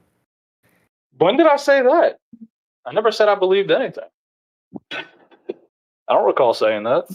Is believing 50% of something believing in something? I guess technically, yeah. I mean, Then do you want to retake that statement you just said then? No, because again, when somebody asks me a question that's kind of an open-ended, like kind of unfair question because it's a very subjective answer, right? I don't know the truth about anything. That's a lot of word salad, bro. Can you dumb it down for all of us? No, you're smart. You don't need me to dumb it down. We're talking to Dennis viewers here. Damn. I know what you're trying to do, Scott. No matter what, you can't please everybody, so. Nab pleases DJ every day. Every day. Those are only questions Bivaz asks. I don't understand what you just meant by that, OG. Why don't you come in here, OG, and talk? You could, yeah. It's open, man. Just don't come in here with the glazing in chief, bro. You need to come in here with some optimism in your mind. You can't. Yeah. You're gonna have to come with some objectiveness too. You know, we need objective behavior here. We got too many people not seeing the logic that I'm bringing up. I don't like when people just get pointed facts in their face and then go, well, I mean, what's to say that's not true? Like, come on, we don't need none of that there. OG, welcome. You guys are being first of all, shout out to driving the wealth. I ain't seen you in a minute, bro. Glad to What's up, bro? Are you still with that young lady? Yeah. You wish her well too. But come on, B-Bash, you're being unfair. And what I meant was no, OG. It's not being unfair. It's being very logically thinking. And what I have seen over time and what he has said, I put two and two together and go, oh, that makes sense. Every single time things have been discovered, it's always been after DJ talks about it. Just so you know. And OG, if you don't believe me, you could look at my amazing series, $2.99 membership. Please go ahead and just buy that. Go into the channel and look at all those episodes. Every single I'm one going has to. been about When you gonna get it's some been merch, about him. D-Vaz? When is one of y'all gonna have T-shirts that I can order that I can wear while I enjoy this content? Oh, you want a Soon. shirt? Coming Sure. soon. Yeah, I just think. Which shirt I can actually start making them. I didn't know when Okay, I was gonna I do didn't it, know but how. you gotta let me know which one you want me to use. Okay. Here, OG, I'm gonna share my screen for you. I can't see. I'm in the Discord now, so I can't. I'm on my phone. You'll see it. You'll see it. Okay, but Feel free. OG, but if you're gonna do that, then the rule is, from my understanding, the rule is that if you were gonna wear some merch from BVAS, that when you wear it, you have to show it and you have to mention 5 things that you like about BVAS before you That can is that. continue. Oh yeah. That is not the rule anywhere. But That's for the real, rule. look with the That's the gambling rule. thing. First of all, with the gambling thing, I wasn't talking out the side of my neck. Now, one of my friends was heavy into it. This is where I'm gonna get there. I got a lot All of right, friends that OG. was heavy into it, and they had to do the OG. whole making Should I multiple. make this a shirt right here? Hold on, let me switch my I definitely. No, don't do that. I see what you're trying to do. No, should I use don't try to this? make me. Should No, this be an emote right here? I would Should this definitely not. emote Nav, be a a nav t-shirt? emoji would give me. Should I make this a shirt on a white t-shirt? No, that's No, you don't want that one? first of all, that's great merch, but no. I'm How not about gonna. this one? I'm not gonna How be. I'm about just not. You know, bootlicker come on. nab? You know about I gotta standards. switch Oh, my. I You like know that. about I like that. I would wear that. nav shirt. I do How want a about that nav one, shirt. OG? But I think, but bootlicker, no, because that's what they. Bootlicker That's nab. actually no. I don't like that shirt because bootlicker is a That's racist great. term that was No, used it's the That's other not. day. great. You can't have bootlicker on a black man's head And how about in this one, 2026. OG? How about this one? You can't Should do. we? Because he got banned on the sports book. Should we make that a shirt? Not gonna lie, That's green is shirt my favorite material. color. That's shirt material. That's shirt We should material. make that a shirt. That's What do you think, Yeah. Chad? that is a Yeah, good for shirt. sure. This That's a a good That shirt. one. is a good shirt. I would wear Get a that. green shirt going with that in the middle. Dude, I tell you what, that bootlicker one that you just had, man, don't show that around Roy, man. He'll have a freaking panic attack because that's like his trigger word. You say bootlicker around Roy, man, you Hit get me up. emergency live stream immediately. So there you go. It's been decided. We'll make this one the one to sell. I'll get it started and send them the thing so they can make it. Can you at least cover up his nipple that's on the right side? That's kind of I think you awkward. get it. It's not You want that covered? Shout out to Okay. you. I hope that I dog is guess. doing well. Yeah, But you yeah, I don't made want to be. a very good point. You can't Yeah, say just put an X on the nipple. Put an X on the nipple. Yeah, I you don't want to can't. be wearing a shirt with some grown man's nipple showing. That's just There you weird. go. Yeah. How about that? But if the nipple was where my nipple would be. Nah, in the we shirt, gotta leave that. We gotta leave that because God, it yeah, shows we the don't need to bonus know wash that shit. cash. It shows his bird chest. He ain't got nothing. Now But we listen, gotta leave what y'all that. trying to do That's a bird is chest, bro. overshadow a very important point that Scott Hall made. You know, even a broke clock is right twice a day. That's why I still listen when Scott Hall talks. But y'all can't say 1 minute nothing OG, he you says can is kiss my believable. ass before you go on with that. I'm not gonna let that shit go. I'm not Dennis. I'm not gonna sneak shit underneath damn. me. Uh-oh. But All right, Go I'm ahead, gonna you keep can't kiss my say ass. you can't say 1 minute nothing he says is believable, and then the next minute hold him to this believable standard. So what y'all, like I said, y'all put what I said the other day, y'all participate in your own belief of views because y'all hold it to this delusional standard. OG, you can't believe a habitual liar, right? Especially when they can't even be on time to their own 100% of the live time. stream. He can't be on time to his own live stream. So he's not telling you the truth at all, OG. All right. But when you come over here to this channel, I want you to understand when I say I'll be here at 4 p.m., you can, like, on the dot, we'll see I'm up. All right. If I ain't up at the time I say, there's a reason for that. Something But happened. you have a lot of emergency broadcasts too. Be fair. You have a lot of just random. I don't know what the set time means. You have a lot of sporadic lines, a lot of sporadic No, I times. don't. You know, you have a harder viewer base to follow than DJs at the moment. That's No, absolutely insane. Damn. no. My stream time, Crazy to say that you don't my think you stream think Dennis time has a has been steady schedule? consistent. OG, I put a post out, but when I'm gonna go live, I'm going live on that posted time. I put in my live stream notification over 2 hours before I went live. And guess what, OG? To be fair, I actually you live showed a up. different life. See, that's what I'm saying. Be fair. Have a good faith conversation. You're semi-retired, be fair. No, I'm You not. make enough. Hold on. You make enough money if you didn't do nothing. I am not semi-retired, OG. Damn, bro, I need some full-time of your money, schedule. Vivez. I didn't know you were rich like that. Shit. I got a Make some full-time money. schedule, OG. Are you I kidding want to me? retire. I got a full-time schedule. My schedule starts from my free time. My schedule starts at 4 p.m. All right, that's when my free time begins. And guess what? I went live today at 4 p.m. All right, for the people that don't know, is that Eastern, Central, Mountain Time? Just You see what I'm EDT. saying? Thank you, brother. You see what I'm saying? EDT. No, You see how ambiguous they are? Oh my god. EDT. Okay, if you're asking for an exact freaking number, look at when your notification came in and look at what time I went live. There, that's your time zone. Just so you know. Facts. I gotta ask you, man. It was a sarcastic question, honestly. I get that y'all wasn't best friends in school, but did y'all have any kind of emotional Here we go with this again. over the years? No, I OG, think that was very, because that was OG, something I didn't know we're about. not OG, we're not going to go over this. Okay. This is unnecessary. It's an unnecessary thing because the information you were given, OG, you gave it back to him incorrectly.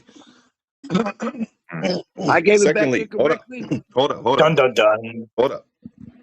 Secondly, the information he gave you is very incorrect. Okay. I see now. See, but then you're telling me it's irrelevant. You said it's nothing but facts over here. I'm trying to get the facts. OG, and you're doing kind of what he does. No, OG, stop what you're saying and listen to what I'm saying. I gave you the numbers, and I will do it again. In February of 1995, I moved to Youngstown, Ohio. February. That's 4th grade. Okay. Matt Dennison, 4th grade. I was in this teacher called Miss Snyder. Okay. Yeah, that was 13. Oh, that's fine. I was 13 in 95. And you're like 30 years older than me. DJ and I were in the same grade, 4th grade in 1995. Okay. I turned 10 in 95, bro. So then 5th grade happened. Okay. That's still 1995. We're having 1995. I'm in 5th grade. Real quick. This is what I want No, OG. No, OG. Do not cut me off. I am talking. I'm going to say the timeline. You need to be writing this down, OG. Because if you're going to go over there, you better have your facts freaking straight. Feel like I need to. Hold on. Let me put my notepad up. Pull up your notepad. This guy's writing this shit down. February I'm telling you, 5th grade, 1995, September, I was in this class called Miss Huff. Okay? EJ wasn't in the same class as me. That's what I wanted, his teacher's name. So Miss Huff's class. Miss Huff's class. Hold up. I'll tell you who I had classmates with in Miss Huff's class. Okay? Robert Spann, rest in peace, bro. But he was one of my classmates. Darnell Jones is one of my classmates. Shout out to Darnell. Okay. Just giving you a couple of the people's names that I remember. Kendall Reese. Okay. These are people that I went to school with. Chris Eskew. Robert's cousin. Another Robert cousin. Chris Eskew is another one that I went to school with in 5th grade. We had the same class. DJ wasn't in the same class as me in 5th grade. 5th grade, we have 3 different classrooms. I think he was in Mr. Walcott's classroom. So he wasn't in Miss Huff's class. He was not. No, he was in the short bus. Because you had me thinking, you and him both had me thinking y'all was in 4th and 5th grade together. We are. 5th grade, we weren't in the same class. 5th grade was in 3 different classrooms. I think he was in Mr. Walcott's classroom. I can't remember because we didn't have the same 5th grade class teacher. Okay. 6th grade. So to break it down, he went to the same school, but they did not attend the same class. So they were just mutual in the same grade. friends. Same teachers in the same grade. Hang on. Multiple classes take recess in 4th grade. time. In 4th grade, we were in the same class, same classroom. 5th grade, we were not in the same classroom. And then in the 6th grade, we definitely weren't going to be in the same classroom because in the 6th grade, hang on, in the 6th grade, which there was is no 6th 1996. Grade. It was 4th and 5th. I said I went to 4th, 5th, and 6th grade with DJ and the same school. Okay, no, I'm just listen. I'm right. Hang on. Donnell Jones, Chris, I'm writing it down. No, I'm not going to go over that again. Yeah, no, can you slow down? He's writing this down. Give him a second. I'm not going to go over this. I'm not going over this. I'm giving you dates. You need to figure out the timelines from there with DJ because DJ don't have his shit right. I'm not disagreeing. Yeah, go back to the fucking Let me go back to what I was saying. So 4th grade is 1995. Okay, that's when it ends for me. 5th grade starts at September 95. All right, September 95 to June of 96. All right, 6th grade starts in September. All right, so 6th grade, September of 96 into 97. So 6th grade, we definitely weren't in the same classroom, but we were in the same grade because in that grade, they separated us by our intelligence. We had an A class, B class, and a C class. A class was for all the kids that got A's. B class was for all the kids that were like C students. And then C class was all the freaking CD students, the ones that are like, we're going to fail. Yourself like that, OG. Guess which group DJ was in? Guess which group DJ was in? DJ was in the C class. I was gonna go B. I was gonna go B because he's highly intelligent. Nope. I'm telling you right now, I think he's dyslexic, okay? And he had speech problems. He was definitely in the C class. He couldn't talk for shit. You thought it was bad? Dude, he used to talk like this. That's how he used to talk back then, okay? I remember it because I used to giggle and laugh at how funny he used to talk. Come on. Let's not do no ad hominem. He wouldn't say Dennis Page. He used to say Dennis Page. I'm Dennis Page. Oh my God. That's how he used to talk, okay? His list was ridiculous. But anyways, and then in 6th grade, I left. I went to St. Luke's for 7th and 8th grade, okay? And I come back. School? Yeah. So from 1997, 98 to 98, 99 to 2000, pretty much, I think that's what it was. I left to go to private school. And then from there, I went back to high school at Cheney back in 2000. So from like 99, 2000 or something like that it was? No, from 2000 to 2001. Yeah. So from year 2000, I was in Cheney High School. I left Cheney High School in 2001, is it? 2001 February I left because 9/11 happened. Yeah. So I was in Florida when that happened. Yeah. So I went to Florida and I went to Nathan B. Forrest High School in Jacksonville, Florida in 2001. Okay. Then I leave, in 2002, I went to Samuel Fells High School. Okay. That's where I joined the Marine Corps. So that's my timeline on my experience for high school education wise. And elementary school, I had DJ, and then one like half a semester in high school I was with DJ in Cheney. Now, what about? So I have known DJ for a very long time. What's the name of the friend group y'all were in? What were their names? There was no friend group. He mentioned some names like Richard Harris, Richard Okello, Carrington. We also had another dude named all the white people named OG. He was DeAndre. naming. I was gonna say this sounds like a bunch of white names. A bunch of white people. He was black names, that B-Bass name. Yeah, and Dennis named all the white people. Y'all had to vote.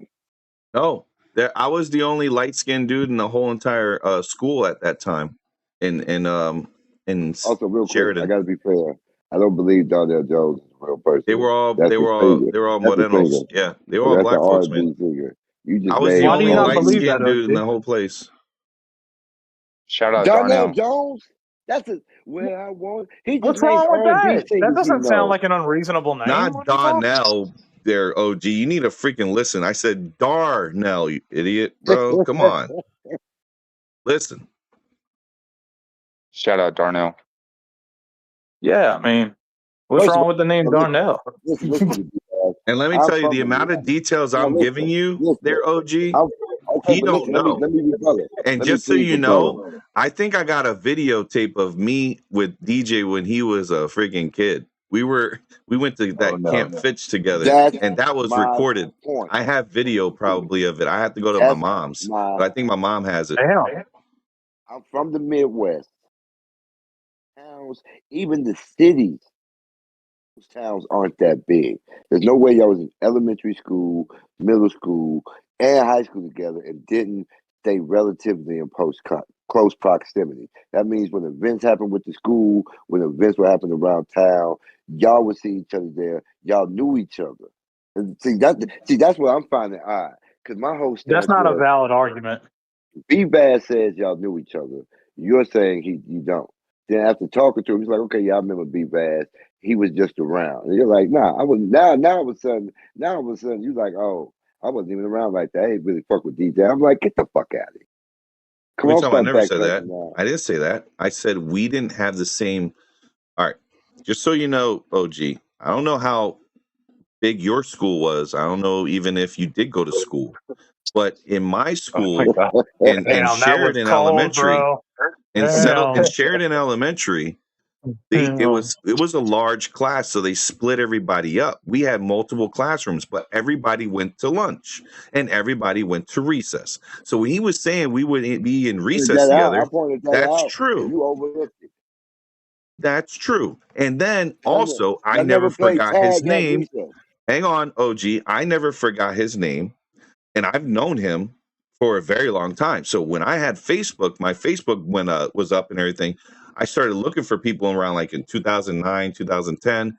And I found him and I found like other people that I went to school with. And I was like, oh my gosh, all my Ohio people. So I started freaking going ham. And I didn't get a chance to talk to him until it was like 2016. He was in Vegas. It was like 2016. I started seeing him in Vegas. And in 2017, I started going to Vegas a lot. And one of the times I was in Vegas already, I had messaged him and then told him, hey, I'm coming into town. When are you going to be around? And he says, well, I'll be able to meet up with you because I wanted to chill out and hang out. And he had all these posts of nightclubs and shit. And I was like, I want to go party in downtown Las Vegas. So if you know some connections, hit me up. So we talked for a bit and he had said, yeah, I'll be around. Yeah, you can hit me up and all that stuff. And then all of a sudden he flakes. He says he didn't do it. Hold on, DJ said it was one message. Now you're saying y'all had a whole No. I talked to him on the phone. Yeah. Damn. And he said he was going to Bobby, you pipe down, Bobby. He said he was going to be around, that I could hit him up. And when I was around, he was not able to meet up. And he said that he was busy. But today he says he didn't want to because it was weird. Well, DJ invites grown-ass men like Roy to a hot tub to kiss him. So why am I going to be the one that's the odd man out on this? But listen to what I'm saying. Now hear me out. Don't just invite casual acquaintances to hang out in Vegas. To either y'all have more than a friendship that both of y'all want to admit to, or it was a bit creepy. It was a bit weird. Oh, this is a good arc. I like this one. OG, what are you saying again? Because you sounded very muffled. Take that microphone, put it next to your mouth. Can you hear me now? Yeah, but just don't mumble it.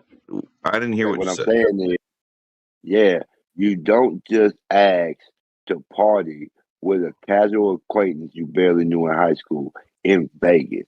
So that leads me to believe either A, your friendship was deeper than both of y'all want to admit, or B, it was a bit weird. It's a little creepy. OG, just so you know, I can't even pull up the messages of when we initially had spoken because they're that old. Okay, you're talking like over 16 years ago. There's no way to actually get those messages to go that far back. That's what I'm saying. You called him on the phone. I'm on your side. Yeah, I called him, bro. I called him. There's no way to freaking prove it. OG. Y'all were everything but lovers. That's pretty much how you laid this OG shit out. trolling like a mofo. Okay, I'll just play it there. What I'm saying is like, yeah, Youngstown. First of all, like I said, I'm from Indiana. We right across the border. I know. I got family in Ohio. I know how Ohio is. Youngstown. Take over the building, bro. Youngstown is not that big, big bad. Take the building. He needs. It's not that many schools. OG. What was it? Just so you know, OG. Let me give you in that. other news, water wet. I know how big the freaking town is and how big it's not. So why are you talking about the obvious right now? Stop with the obvious. I want you to hear what I'm saying. No, OG. I'm hearing you. Listen to what I said in the timeline. Okay? What I said, what versus what DJ's saying, they don't match. And they never match because he doesn't even know himself.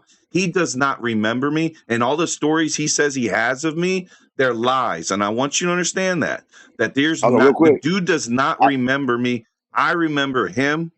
Okay. I don't understand why he don't remember me, because I was the only, like, what they called white boy in the freaking Sheridan Elementary. And that was for a while until another dude shows up. His name is Joe. And I think he referenced this guy before in other lives. Joe Young. Can I say something? Joseph Young. Go ahead, sir. Can I say something? Yep. Oh, that's a good one. That was it. Okay. That was what you wanted Did Bobby represent? Did Bobby represent? Bobby did his Bobby thing, yes. You would expect no less than Bobby. Did he defend? Did he defend our panel? Did he defend our panel? No. Say that everyone on our panel makes more than $200 a day? No, or did he just defend himself? He defended himself. Gotcha. And then he sat on the fence. Listen to me. Hear me out. Hell yeah, bro. Hell yeah. Right. Listen, man. If Scott's let OG finish this thing now. This is what I'm saying. Okay, go ahead. Hold on, listen. That's what I'm saying. I feel like because you have such a great amount of care for DJ, because I see it. This is all trolling. Nobody cares about DJ. B-Baz cares about his hometown friends. He does. That's why he's always. Does he? Doesn't seem like it. Does he? Yeah. But if you look at his approach, it's always from a place of care. It's always offering help. He's never actually DJ is because the guy's basically, lost. Bro, the guy's B-Baz lost. is like he's like a disappointed father. Like Dennis is his son. Yeah. That does kind of. Dennis is B-Baz's son, dude, and B-Baz is like a disappointed dad. Like, you know how it is. You're a father. You know how it is. It's very sad to see your children just not doing right when you know they can do better. He eagled you in Vegas. He eagled you on the lower podcast. He eagled you on his podcast. He's always acting like you're yes to him, and I think that's why sometimes your love and the admiration of DJ has went to a more sinister and darker level. Because OG, I need you to do one favor for me, please. It's to never mention in one sentence my name, DJ's name, and the word love and admiration. Those things should not ever be a part of a sentence ever again, please. That's just to protect you from misinformation spreading about me. Do not do that. Okay. I do not appreciate that, because I don't do that. Since our beef stopped, I have not done anything but been very respectful to you. Come on. You and OG had beef? Damn, I need to hear about this. Oh, it was good. Way back. It was good. It was good stuff. OG even liked it. great content. It was great. It was great content. It got to the point. Where, like, if you really watch, they would do something to me, and then I would just wait 3 days and, like, literally word for word, just do it right back, and like it would still work. I mean, it was great content. Well, to be honest with you, OG dude, like no disrespect, dude, but like anytime I've ever heard you on any panel, it sounds like you have like your phone like up your butthole or something, because it's almost impossible to understand you. You're so muffled most of the time. I'll be with the butthole reference every time, dude. Well, really, it's the Like Roy. headphones. The reason I put my headphones in because I can hear y'all more clear. I got tinnitus. I got a lot of things going on with my ears. So I hate that y'all can't hear me as well. But I'm trying my Well, best. to be fair, Bobby is very sensitive about sound. That's his thing. Calm down, sir. Jesus, bro. Just relax, man. It's a good day. You are. It's true. It's true, is it not? Did I spread anything wrong? But real quick, B-Bass, I stand by what I said. I feel like your hurt is genuine, and you may be out of everybody. Hold on, out of everybody who says they're affronted by GJ, I think you're the only person with an honest claim. But what a lot of people like Scott Hall, Don't include me in the this shit. passive aggressive Holly is doing. Oh, Scott, he gets put into everything no matter what. Stop throwing me into this, OG. They're using your genuine criticism and genuine hurt for DJ as fire for their fuel, for their petty complaints. And that's why they help enable this echo chamber for you, where you can express your hurt and they can make it seem like it was more hurt than what it was. You know, that's what I'm noticing. Just on the outside looking in, person who cares about you both. Go. Dr. Phil here. Listen, I gave Dennis all the opportunity in the world to meet up at Venice Beach. He didn't want to take it, so. Yeah. You know that whole thing about Vivaz's relationship? I tend to believe his version because just what he did with Roy. I mean, he was all hip hop to meet Roy, give him hugs, buy him everything he ever wanted in life.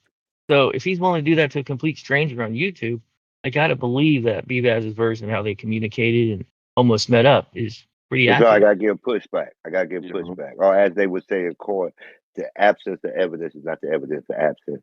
Just because you have one doesn't mean you have the other. You're making a huge conflation of events. Well, there is a pattern. There is a pattern of behavior that justifies it. Yeah, OG, and we have this pattern of behavior that I could list more than just Roy. Are you ready? OG, are you ready for it? We got wordplay. We got wordplay. Hold up, OG. We got wordplay. We got TVL. Okay. We got Craig. We got DTW. To be fair, Craig he said the same thing to DTW. Maddie.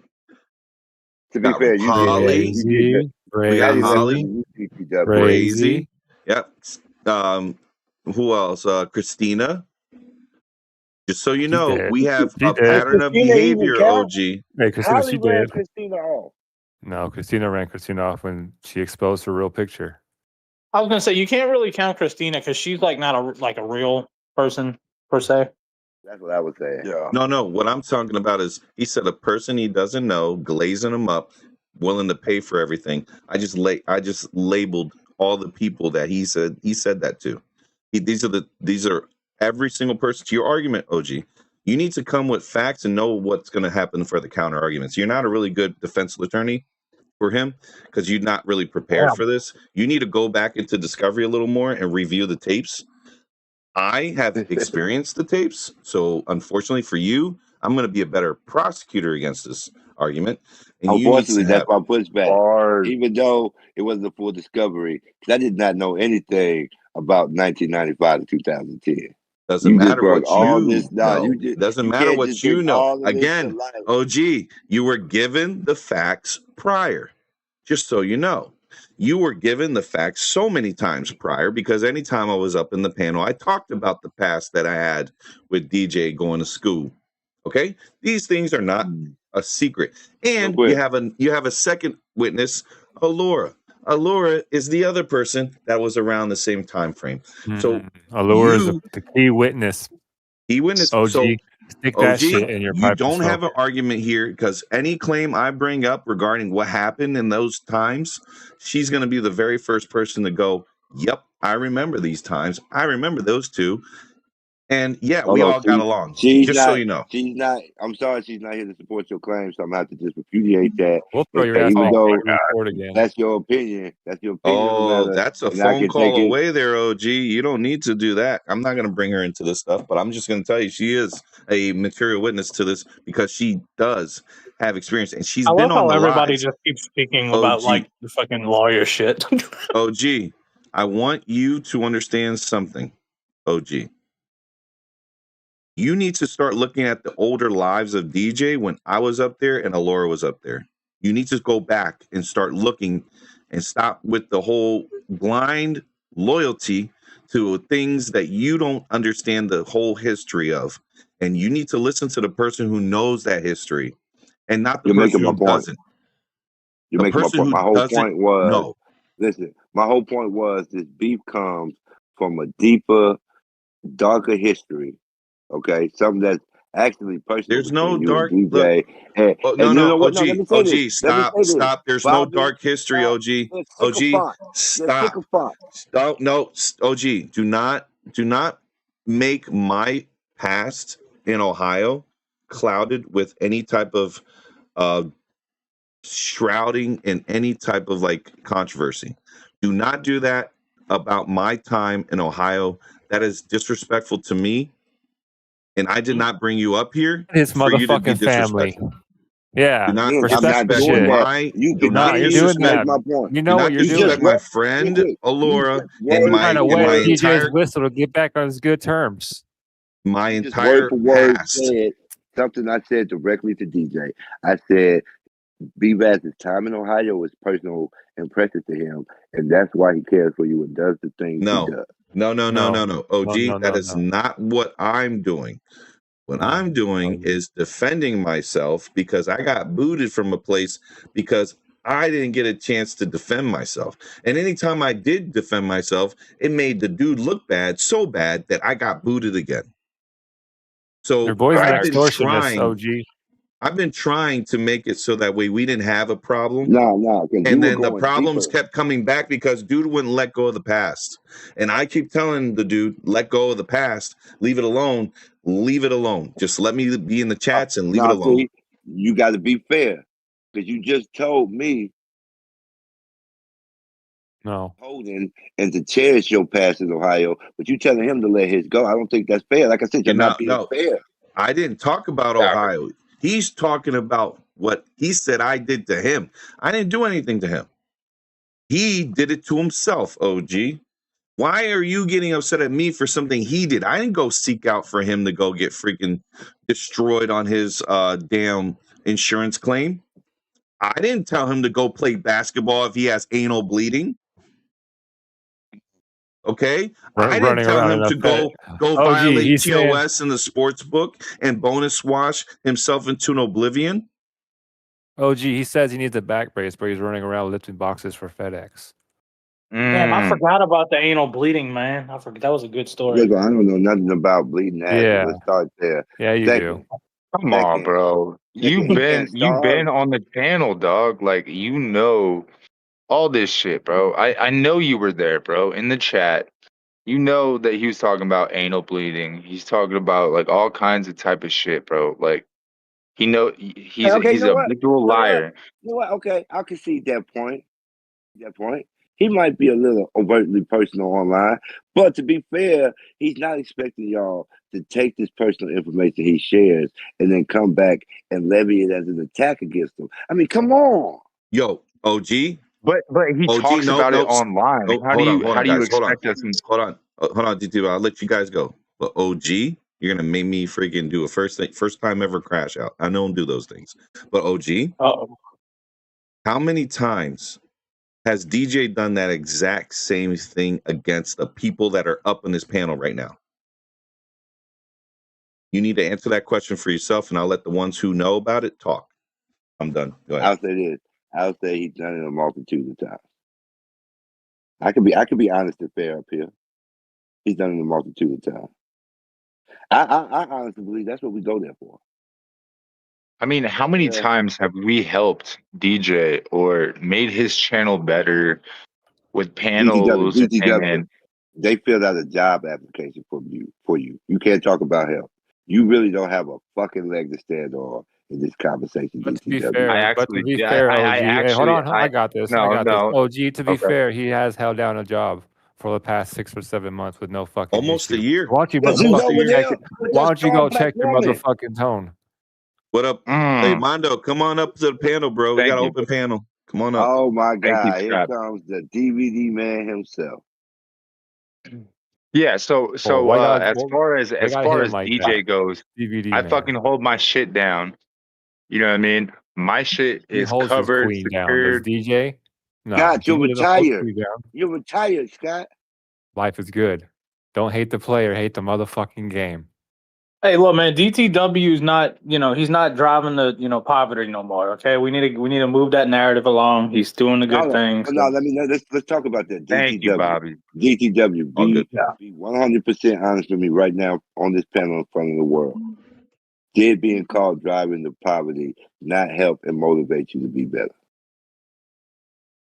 I mean, it definitely hurt my feelings, but I mean, I fucking, used that as a flame, and I fucking used that as fuel for the fire to get fucking my ass to where I needed to go.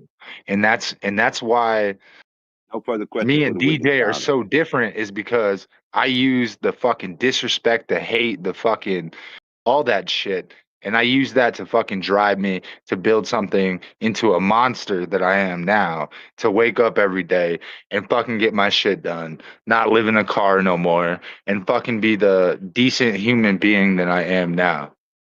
That's okay, right. That's respect right there. That's no, because I want your honesty.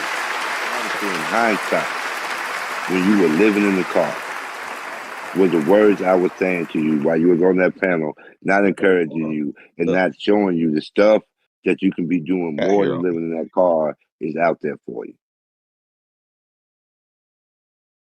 I don't you didn't think do I anything for him because understand he the was question. white, bro. You didn't help him. He was white, remember?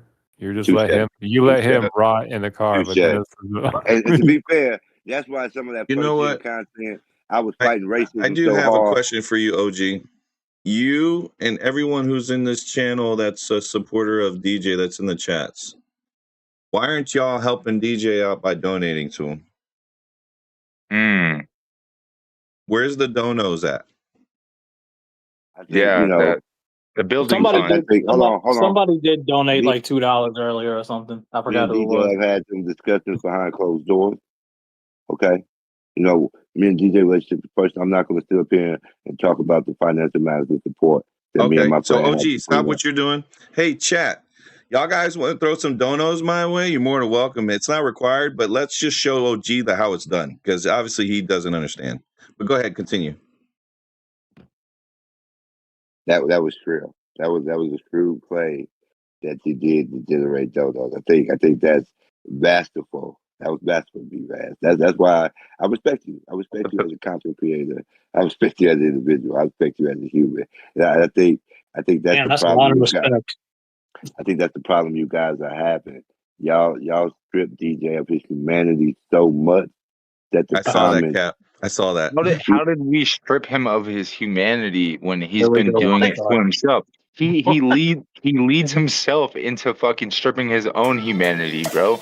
Like, he talks about the shit and then expects not to get backlash. You know what I mean? DTW, when you was an alcoholic, you were doing that to yourself, and we were still here for you. We're still telling you, put that bottle down, leave the booze alone. Okay? Sometimes people do things to themselves that hurt themselves, but that hurt doesn't define who they are as a person. Okay, but it does when you expect to do the same thing and expect not to get the fucking, like, a different outcome.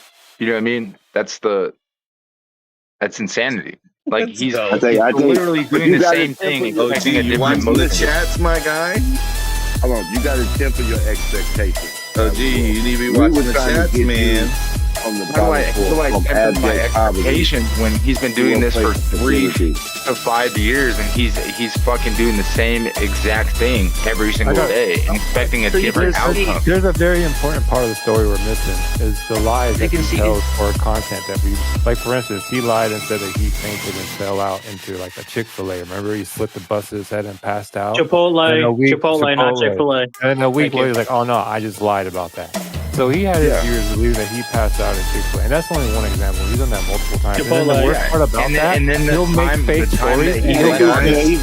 Guys, we got donos. We got $2 donos. We got two $2 donos, and we got a $5 dono from Mr. VHA. And that was me asking the chat there, OG. Where's DJ's donos?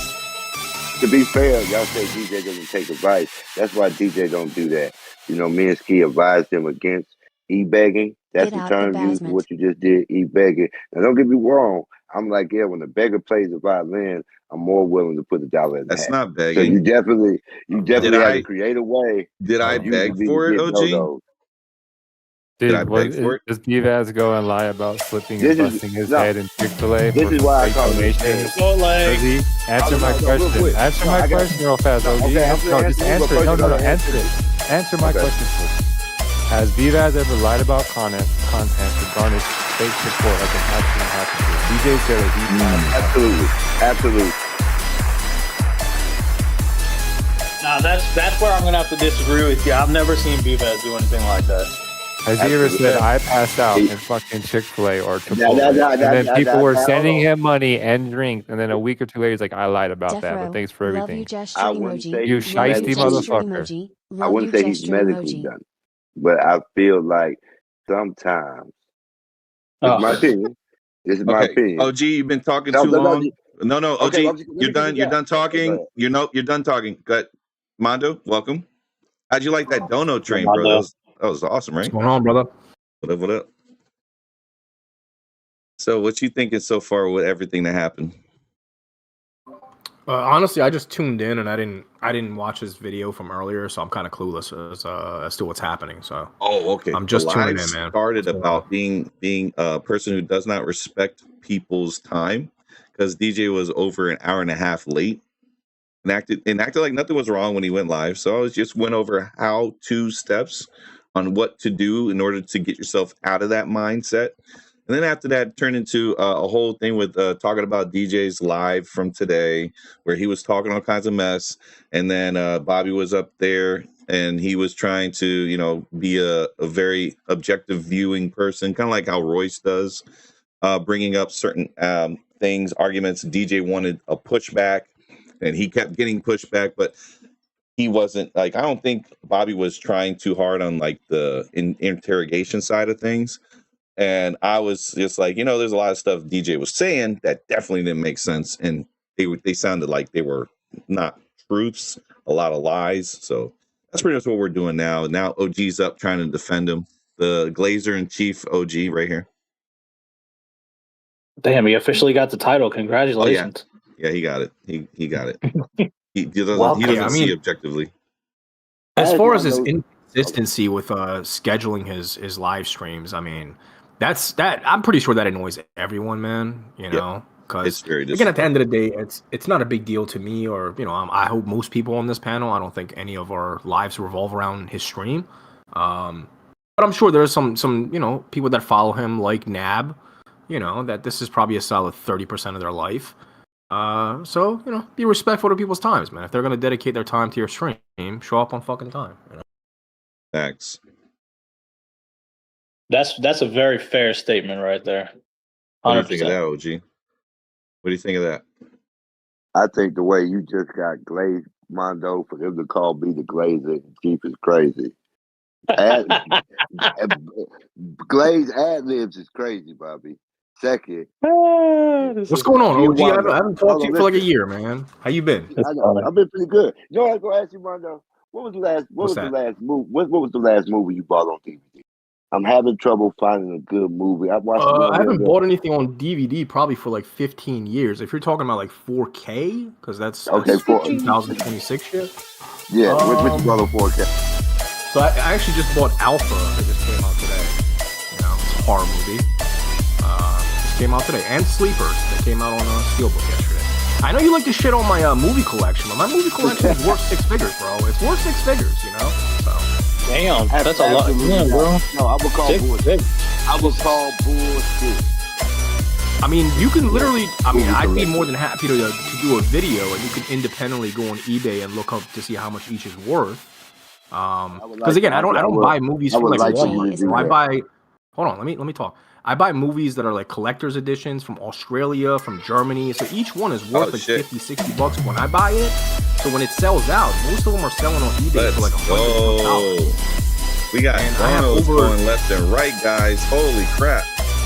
Yeah, they're like DVDs, man. There you go. Damn, shout out Scott Hall with the 10 piece. Damn, DTW beat him by a penny.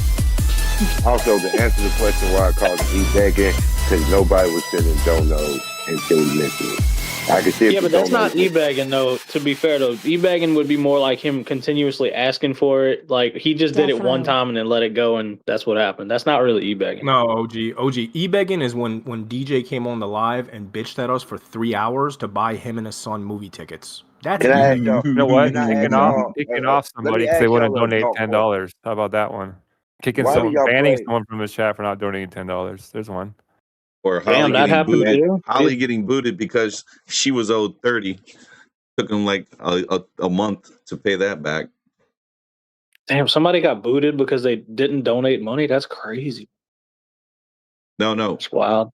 Holly was supposed to get $30 from DJ for being on a live and then got booted because he was upset with her and then completely started dragging her under the mud with her name because she was the one asking, hey, where's that $30 you say you're going to give me? Damn, man, that's a lot of history. Holy crap. No, this is how ahead of the time DJ is. Who's on the hot seat now? Jinxie, Stable Ronaldo. Why? Streamers who did content who didn't provide people the reward after they won the prize. DJ did it first.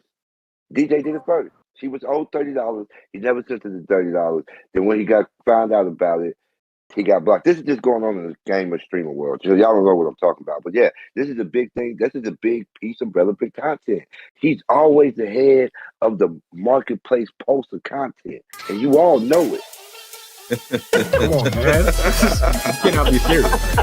OG, are you looking at the chat? Shout out to Joe Money for that one, bro. That was great. Trolling, man. He's trolling. That was great. There's no way he's serious. That's freaking great. I'm dead ass serious. That's funny. Yeah. If you're serious, I'm sorry to hear that, man. That's no good. I feel bad. I would say DJ has created a form of content. I call obsession content. I feel most of the people who digest his content are obsessed with him in one form or another. It's like when you watch them commercial ads where the game part that they're doing is so easy, but they keep making the dumbest of mistakes. And like, I could just, and then that's how they download the game. OG. That's DJ content. No, that's any drama community. He's not innovative for creating a drama channel. That's literally any drama person. So locals, they all have that. So I mean, he's a locale. That's at the end of the day. That's what shout out to chat for all the donos, guys. You guys freaking rock. We're making DJ look real stupid right now. Donos. Let's go, chat. Look at him now. Salute to y'all. Joe Pro Money. You're gonna have to. Listen, I'm not looking at YouTube, so you're gonna have to. Joe's was the best. Joe's was funny. You got to show me your total donos because I've seen DJ have $1,000 streams. $1,000 How about today? How about today, OG? I saw $1.99 from No Cap. Okay, that's the only one. I'm just saying. $1.99 stream. I haven't seen $1,000 B-Bass stream yet. Okay. OG. I saw a $1.99 stream today. We're not talking about the past. You keep talking about the past. I don't understand that. I'm talking that's about where they today. live. That's where Dennis and OG live. Dennis and Co lived in the past. That's right. Yeah. Remember? OG, you got to watch The Lion King, man. It'll teach you about letting it go.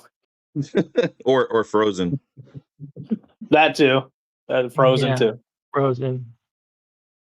I'm just saying. I'm up here trying to have a serious conversation. OG, do you want to build a snowman? Do you want to come and play? I did not know I was going to get so many ad hominem attacks simply because I'm stating the obvious. No cap said that $1,000 stream didn't happen. Damn. OG, to be honest with you, no, B-Bad seen it. Shout out to Brazy. B-Bad seen it. Shout out to Brazy. I hear you.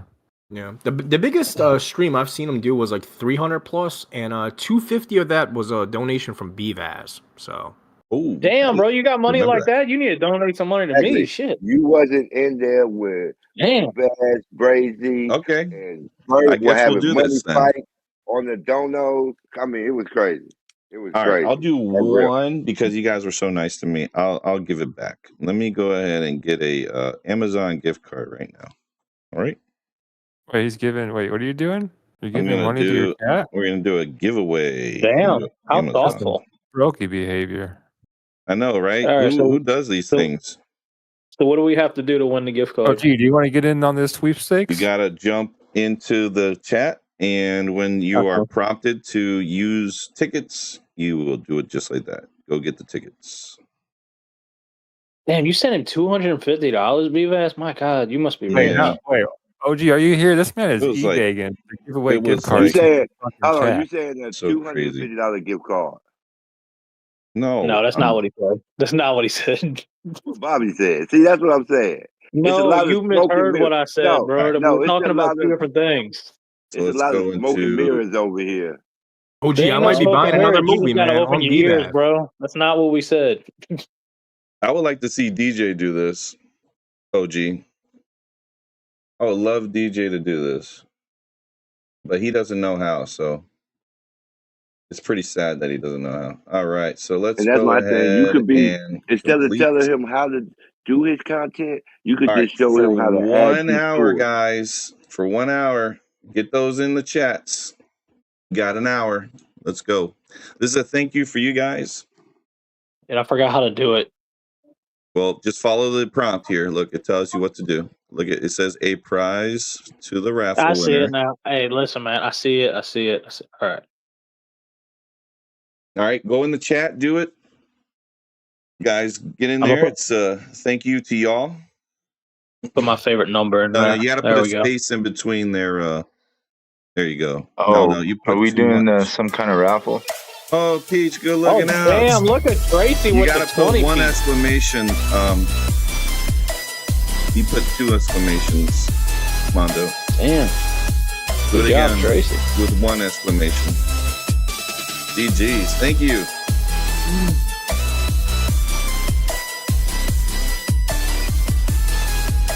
Thank you so much, Peach. Damn, I don't think I've ever seen Tracy donate to anybody. That might be a first for me.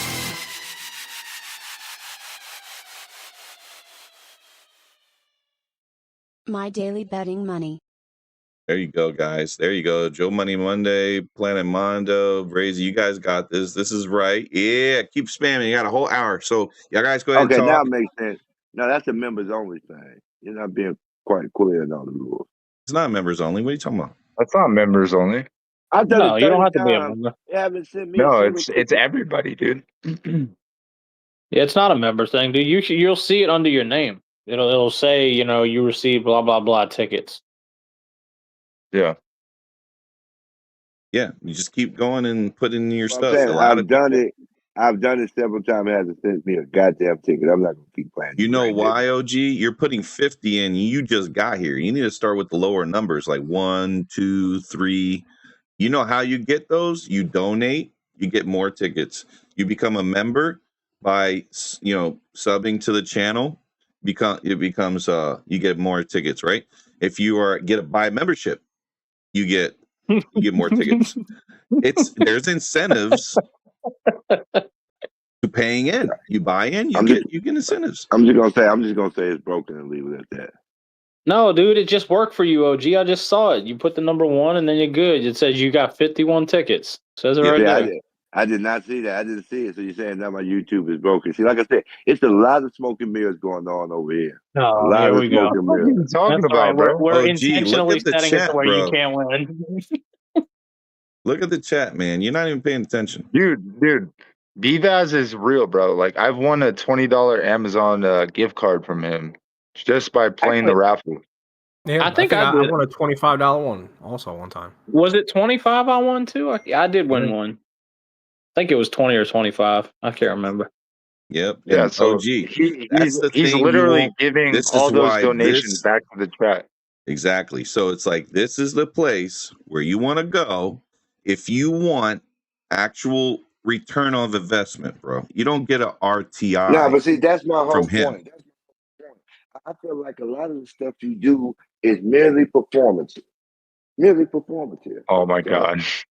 Here we go. This is the conspiracy time. Oh my God. It's all now, AI. OG, this is the one I want to hear. Go ahead. Go with your theory on this. Let's hear your tinfoil hat. Because everything you do is just a direct response to something DJ did.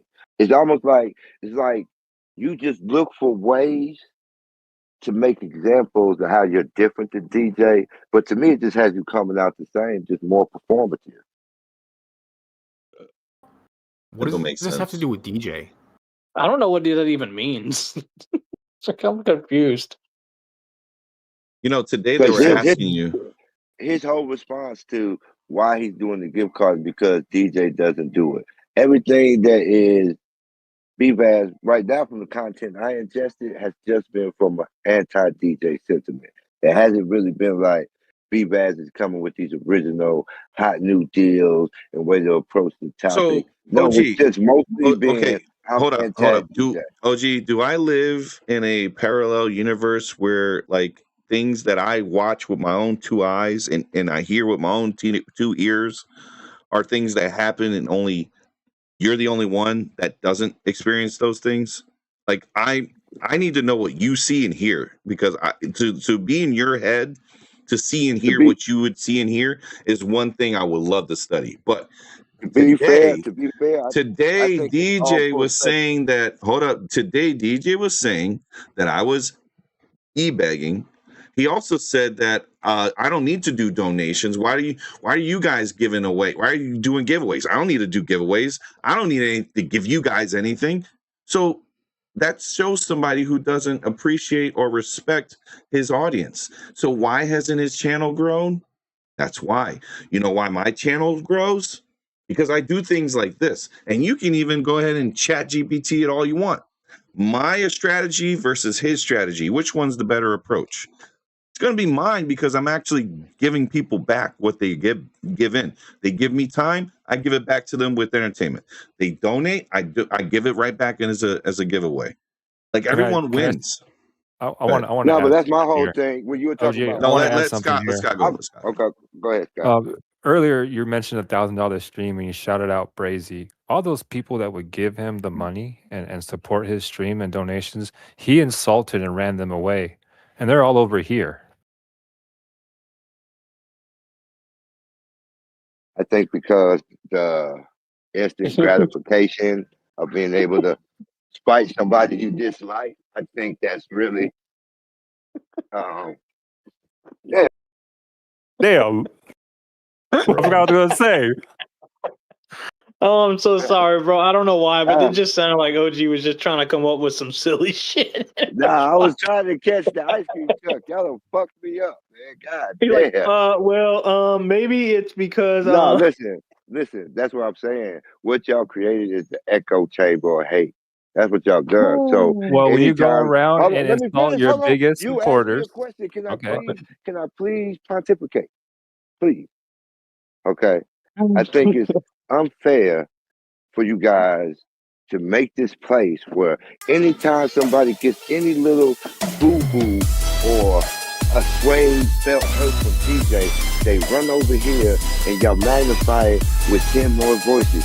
Yeah. It's what y'all do is take something that's so petty and turn it to damn near transplant surgery. You know, like, oh, it's the worst thing in the world. Like, don't just hurt your feelings on a Tuesday. Let it go.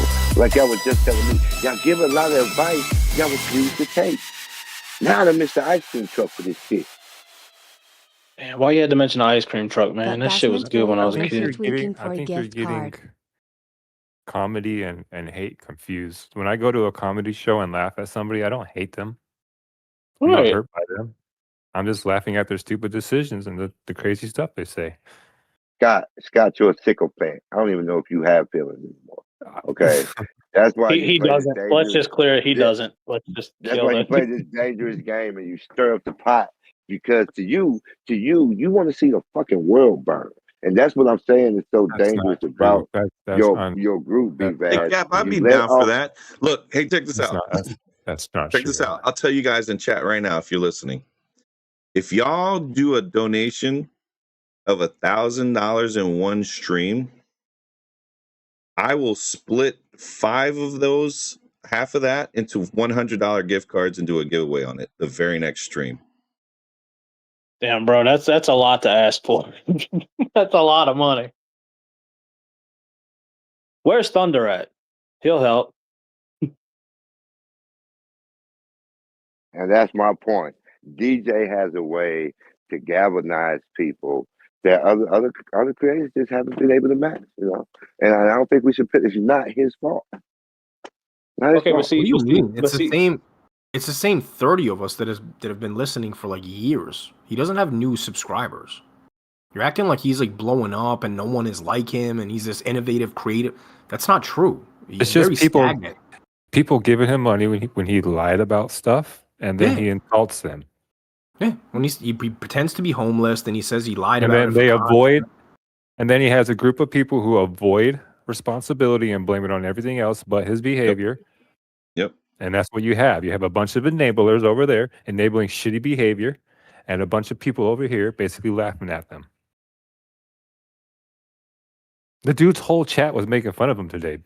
You go into his chat, they're all making fun of him, bro. He's yelling. Every day he goes online, he yells at it, argues with his chat. I think that's just, y'all take a lot of reductive stance, because it's more than just an argument. Like I said, it's what a lot of people go there for. Like Scott Hall, like Bobby. I watch it, I don't go there.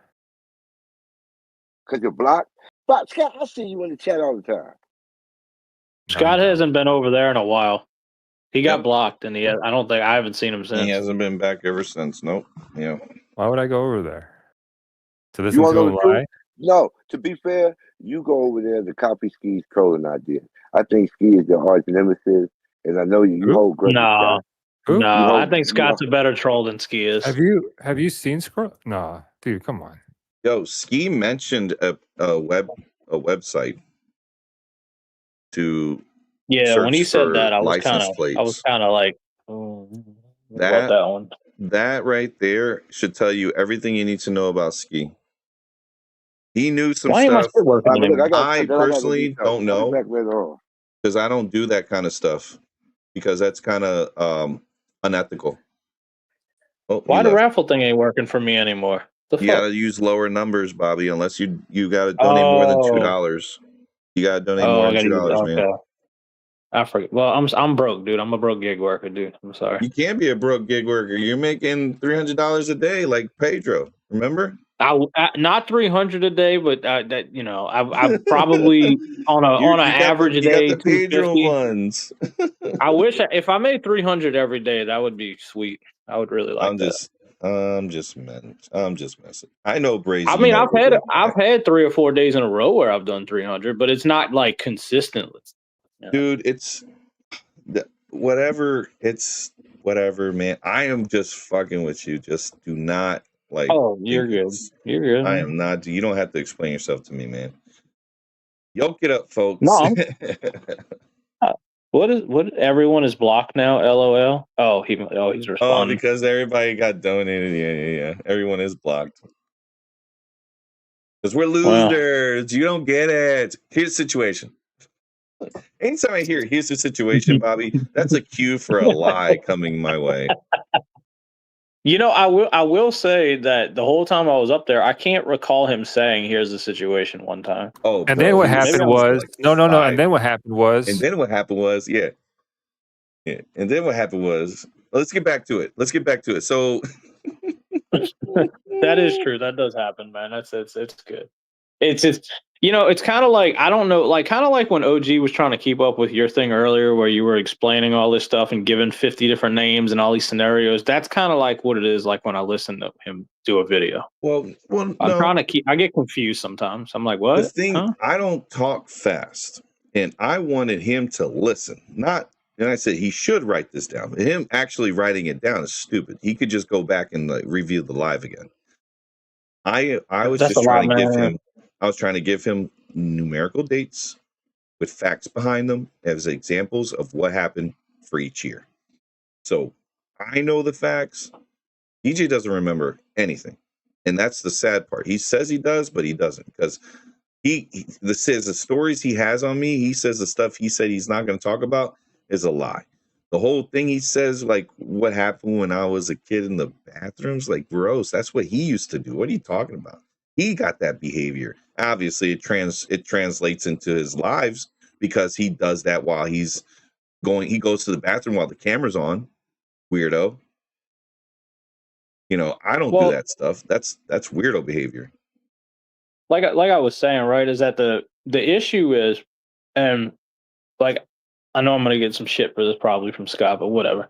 So the issue is, right, is none of us were there, right? So you have your version, he has his version. So you can choose to believe Bobby, whatever you want to believe. Bobby, objective behavior only works to be objective if the other side, whoever is the other side of their argument, has never been caught in lies. Okay? No, I'm not saying you're lying in any way. That's not what I'm saying. If you are known and you've been caught on a lie multiple times and you have been caught yourself saying, guess what? I lied. Okay? I lied. If you are a person who lies constantly and you don't know how to tell the truth to save your life, you are now what we call an integrity violator. You cannot tell the truth because you have no integrity. And guess what? Scott Hall knows what I'm talking about. This is all about, like, Listen, military. Bobby, there's one thing I want to tell you about a person, about a liar and about a truth teller. Okay. You get in trouble, and when shit hits the fan, you want a truth teller so you can fix the situation. Dennis will lie his way out of a situation. He's the worst kind of person. You can't trust a liar, bro. How are you gonna sit here and trust a liar, Bobby? I don't trust anybody. I already said that. I made that clear. But the dude tells you I lie. Raw. He's a liar, bro. You can't trust him. Yeah, I have no reason to lie. That's why I told you, man. I don't trust nobody online for specific reasons. Dude, and in person is the same as I am on here. I have no reason to sugarcoat. I have no reason to fake it. I don't go out there with fake necklaces and going into bars and telling people rob me. I'm not going out and like saying I'm going to drive a Tesla. All right. I'm not going around saying, well, I'm making $20 a day and then I'm going to make $100 like per package and all that stuff. And I'm not going around saying all kinds of just wishful thinking and making it look like the wishful thing is going to become something. I don't put myself on a live stream and not have furniture in my home. Okay. I'm not living like a homeless person that just got a freaking apartment. I have a home that I've shown y'all. You've seen my cats. You've seen my furniture. Okay. You've seen my very filled, office. My office is stuffed with furniture. Okay. I am not fake. I have things to back up what I say. I have a professional social media account. Okay. He don't have any of these things. I am a legitimate person. I am a real person. I'm not fake. And that's the part that gets under people's skin, like DJ and Ski and Nab, because those are the three most fake people you ever run into on the entire planet. All right. And not only that, they don't show any of their fucking numbers. They try to fucking obfuscate the truth with, oh yeah, I made this much, but there's never an actual like paycheck or a fucking this is how much I made. It's all fake and made up, and it's a bunch of Christinas, you guys. You guys remember Christina? Yeah, exactly. I'm 100% baddie. I get all the guys and the bitch cammed up once and ain't been back since because she looked like the fucking Shrek. The Furby and if you situation. want to go see that It's a bunch video, of go fucking. see It's that a on bunch my of channel. catfish Christinas who lie and shit, and they all hang out on Dennis. All the liars that have a fuck that they just lie and bullshit their way through the YouTube and the internet. They all hang out with each other. They all hang out on Dennis's channel. All the fucking That's true. liars. Yeah. And you know what? I'll even give a little bit of leeway. The only person that doesn't really lie over there is Nab. He glazes. He does a bunch of shit, but he doesn't really lie that much. He'll be honest with you. The other two, Ski and Dennis, can't trust a thing they say. Yeah. I'm going to say all three of them are liars and cappers because Nab has yet to address the situation that happened to him that made him go live back with mommy and daddy in North Carolina. There's got to be, or Virginia, wherever it is. He's lying about his life. All right, he's lying about him not being on the run from ICE because he does look like he belongs in a damn detention center. On the run from ICE, my God. And Ski refuses to show himself because the minute Ski shows himself and we find out who that dude is, he's going to be running away forever because he's not who he says he is. He sounds like he's a janitor at a government building. Like, you want to talk real talk. He doesn't. I mean, to be like real, he does look like EDP. Was that? He does look like EDP.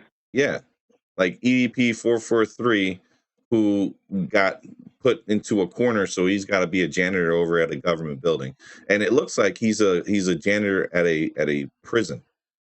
Like, the reason why he's so intelligent is because he looks at the library over at the jail, and he's been reading there.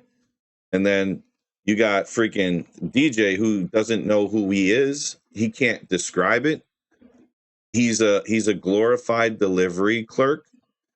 And he just doesn't understand that a 1099 is not a W-2, even if they give you a schedule. You're just a scheduled W-2 guy on a 1099. No, not at all. You are a freelancer who goes and delivers per package, and your income is not salaried. Well, you cannot say you're going to make have to pay a W-2 guy overtime. No, yeah, W-2s have overtime for sure. Yeah, but yes, does 1099 get overtime? No, they do not. There you go. You're paid by your performance. I used to work at a place where we had W-2 and 1099 workers, and we used to look down upon the 1099 workers because they would work 10 hours and get the same wage. We would work 10 hours and get overtime, and they paid them less. Yeah, it was like immigrant work. So 1099s, all they do is for the business to not pay the employee tax. That's all it is. And to get away with, like you said, it's a simple way for the company to not pay their workers. Well, you put them on W-2s. Sometimes you gotta give them health insurance. You gotta give them overtime if they work overtime. 1099, you work them all the way up to 12 hours. Yep. And I don't disagree with you, Scott, but I can say from personal experience though that like there's no way I could make the same money I make now at a W-2 with the limited skill set that I have. Well, that's another thing too, Bobby. I was thinking about doing this too as a live, but I wanted to do it on vertical. Oh, that's Escanor money well spent. Love the stream. Keep it going. Thank you. This is my nephew right here, guys. If you're reading. Hey, thank you. Thank you, sir. My nephew, guys. We're 2 years apart, by the way. What's Escanor money? What does that mean? Oh, there's 7 Deadly Sins Origin, a game we play. There's a new unit coming out named Escanor. Escanor, 7 Deadly Sins, badass, dude. Yeah, I'm not really a gamer, so I don't.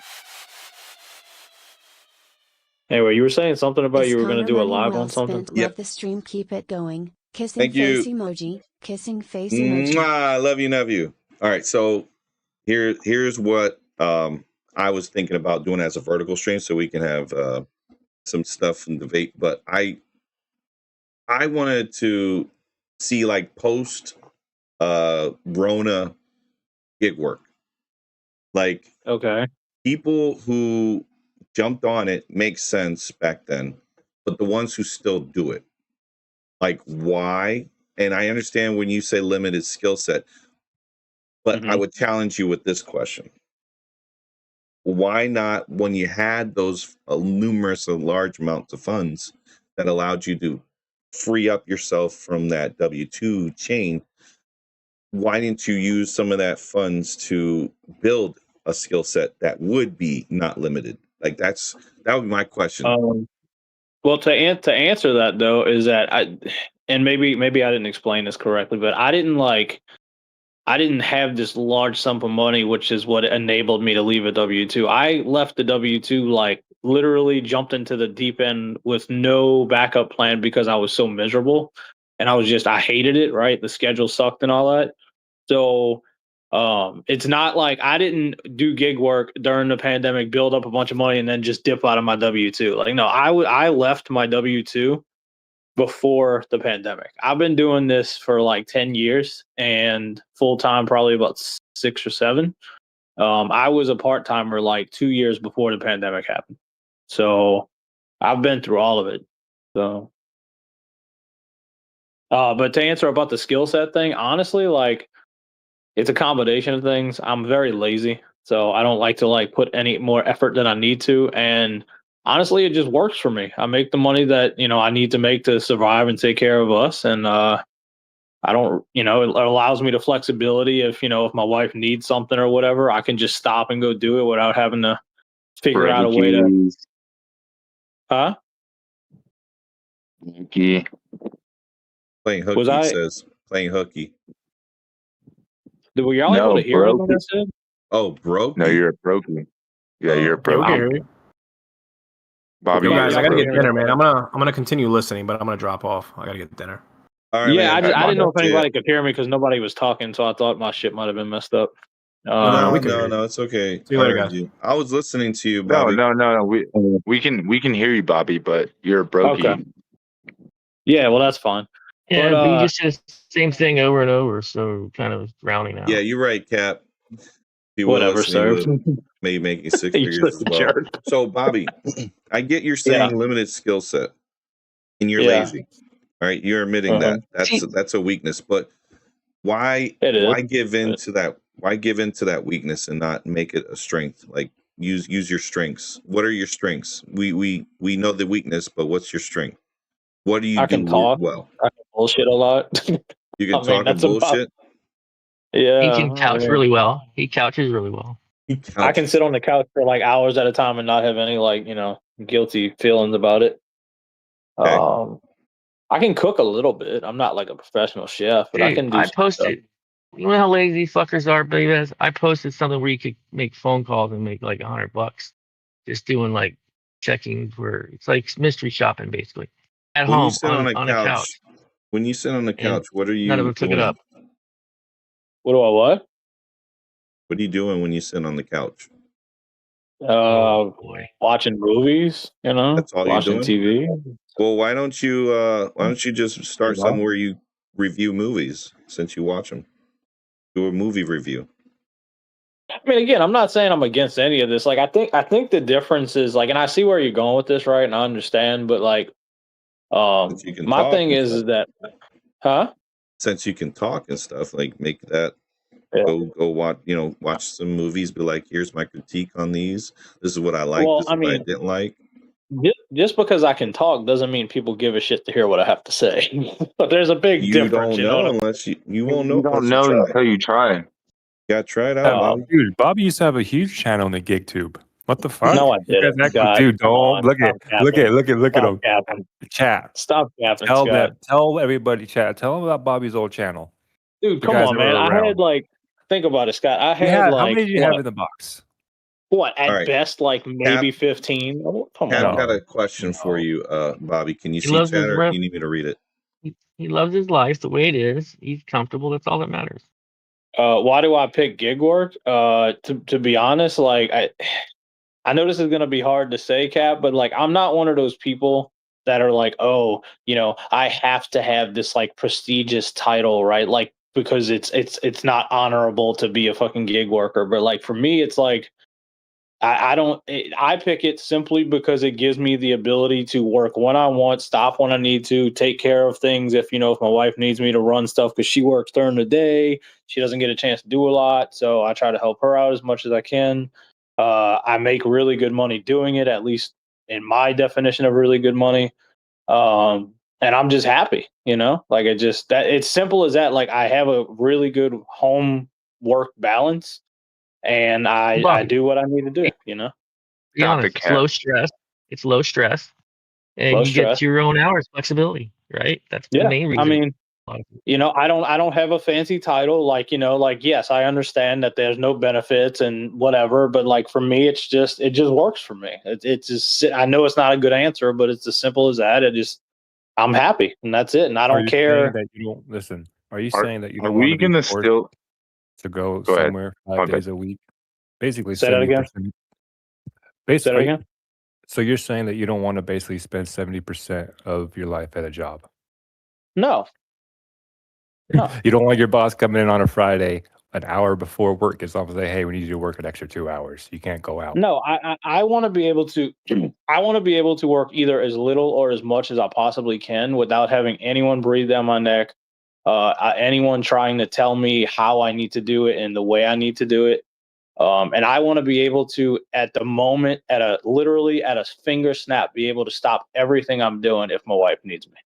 So damn, that's a little bit of a simp, bro. Like, pause. Like, yeah, wait, but hold up. you're always chasing the bag, dude. Like, you know what I mean? Like, I've been in sales for over 10 years, bro, chasing that bag, hoping that I'd get that $1 million or whatever. It fucking never happens, bro. You're always going to be chasing the next bill, the next fucking is he talking to Bobby? Yeah, he can't be talking to me. No, dude, Bobby's a simple man. I'm very simple. I mean, he's not chasing no bag. He ain't chasing nothing. He's chasing the count. But okay, well, maybe Bobby wants to live that lifestyle, but I'm saying to like the ordinary person is that like you're always going to be chasing that next high, like that next fucking bill, that next problem, that next thing that you have to fucking pay. That's why gig work and all that bullshit is fucking it's bullshit. Because I got a question though. I got a question though, Bobby. It depends on the person. Mm-hmm. Bobby, what's your long-term strategy when you can't do this no more? Because gig work's gonna die faster than you can do the work. Like it's you're gonna live longer than what gig work's gonna do. So what's your exit strategy? I don't think about it like that, because I look at it like there's always going to be something needed. And you know, I've heard this so many times about people saying gig work's going to die and blah, blah, blah, blah, blah. Right. I've heard that. And, you know, the thing is, while I also do live for the future and understand you have to plan out, like, I don't know what's going to happen 10 or 20 years from now. Like, I could walk outside and get hit by a bus. So as far as I'm concerned, like, I'm living life the way that is happy for me. And if something happens and I need to pivot and figure something else out, then I will at that time. But I'm not going to overly. So you're one of those guys who's going to start a GoFundMe and be like, "Oh yeah, I need to pay for my funeral expenses." No. He'll be okay. What did you say? I do what, Scott? Go ahead, sir. XRP, you'll be okay. Go ahead, sir. I heard sir. Trap House Bobby, that's the way. Sir was talking. DT, Sir was talking. What's up, sir? No. I said he had life insurance. Life insurance. Well, life insurance is one thing. That's not the part I'm talking about. So you say you don't know what's going to happen in the next 10 or 20 years, but do you know what's happening in the next 5 years? What? Do you know what's happening in the next 5 years? I can make an educated guess. Like, well, I don't know what you mean exactly. Like, in regards to what? Come on, Bobby. Your life. Ask me that question, Bobby. Oh, I thought you meant like fucking like about AI and all that shit. No, just ask me that question. I'll give you an answer. Okay, what's going on in the next 5 years for you? I will continue my employment with the state, and I will be putting money cushioningly into my retirement, and hopefully I will be out of this area into another spot in a higher position, like a managerial role. So that's my 5-year plan. So what's your 5-year plan? I guess I don't really have one. I don't know. Work and Bobby, happy life, homework for you. Draft one up, okay? And actually think about that, because you to actually know what's going to happen for yourself, you need to be prepared for that. Don't say you have to take a left turn if the left turn is going to be sudden. You should be a gradual left turn if you could see yourself doing something else in 5 years. Think about it. Everybody should have a 5-year plan. Everybody should have a 10-year plan, 15, 20, but start small. You know, you ain't got to do something like drastic, like what DJ does. That's why his life is so freaking chaotic, because all he did was gamble his entire life. His whole life is gambling. So I see he doesn't know how to create these long-term goals because he's never made the attempt, or no one's ever showed him how to do it. My advice is always going to be, give yourself something. If you can't do 5, do 2. You know, make it small if you have to, but make it actionable so you can achieve those goals. So Bobby, you was in the crypto market. Are you going to go back into the crypto market? If you do, hell to the no. Okay, then. So what are you going to do then to prepare for when you can't do gig work anymore? Got to think about these things, because the older you get, the less likely you're going to be able to continue doing this. Okay, so okay, now I understand what you're saying. Yeah. See, I guess I misunderstood the question about like, I got you. What is your next step? Because I thought you were implying the same thing that I've heard for the last 7 years, and that this is going to happen, and this is going to take your job. I want you ready. I want you prepared, bro. To answer your question, if you're talking about like when I'm older and like obviously I can't move around as much and my legs don't work as well. Yeah, I have a Roth IRA that I input into every single day, during the week. Good. So I'm gonna have like retirement money. You know, I'm not just having nothing. Yeah, but how much are you gonna have though, bro? That's the real question. And we don't know. Devalued. We don't know. Like, you better start investing in gold. I don't know, Scott. I can't answer that question. I'm not looking at that. I'm just looking for like, what do you see yourself doing gig work for the next like 5 years? I can see him sweeping a grocery store. Bro, I don't know, man. Gig work's the next. Oh my gosh. Living for the day. Love gig work is great. Oh, dang. Bobby, a journey starts with a single step. Yeah, you know, sir, I know you keep doing this like silly shit where you start reading and reading these little corny ass things, and I appreciate the candor, but you're good. It's silly. But I appreciate the sarcastic support. So thank you. Sarcastic support. Oh yeah, well, me and Serb have this weird relationship where he's a super nice guy and everything, but he loves to do these little sideways comments, kind of similar to Scott, but in a less aggressive way. You know, but it's okay. It's no big deal. No big deal. But yeah, I don't know, because like for me, again, it's not about status. It's not about. I don't care about public perception, so I don't care if somebody thinks I'm just. I'm not. Nope. Yeah. I'm not trying to ridicule you at all. I'm not trying to put you down, bro. What I want to know is the gig work life. I get it. I even looked at it like maybe as a side thing for myself at one point or another back in the Rona days, but given that Rona's over and like the job isn't really like those gig work opportunities are less and less and less, they're just going to become less and less and less available with all these companies adopting robotics and whatnot, and like these self-driving cars and delivering like those things.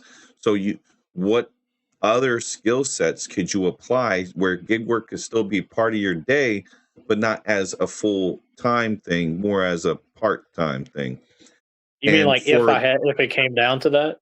Is what you're asking? Not like that. No, not if it came down to it. I'm just saying in general per se. What I'm getting at is like you were saying your requirements for job day-to-day life, right? That sounds very much like a remote position job where you can stop for the day and leave the house whenever you need and come back and finish up. That's remote work. Like those things are very appealing for a lot of companies because not everybody can be in one place at one time. And if you have a nice enough supervisor, they could flex your schedule around so you can be available for their family at the times needed.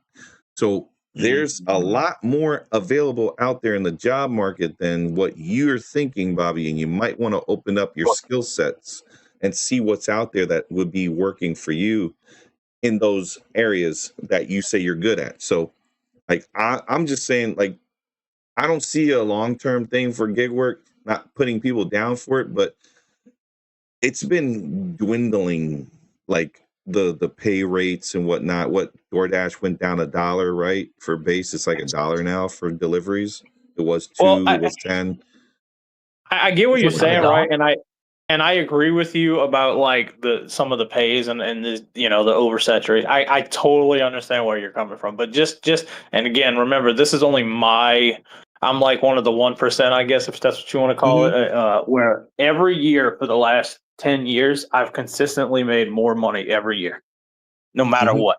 Yeah, I remember you talking about that. And I'm lucky that way, so I understand that. Like, not everybody can be in my situation. I'm sure there are very few people that are, right? Philosophically speaking, let's do a philosophical thing. Okay. You find a fountain. You live in an area where you've had droughts for probably 3-4 years straight. But you run into this fountain of abundant water. Okay? You were lucky enough to be that 1% that has enough water that will constantly give you what you need, and you can always get a little bit more each year. You're the only one in your area that could find it. Somehow, it's kind of like one of those things you can't explain. That well of abundant water has been slowly drying up, but you don't notice it. But given the timeline and the way trends are working and how things are happening in the world, eventually that abundant water dries up.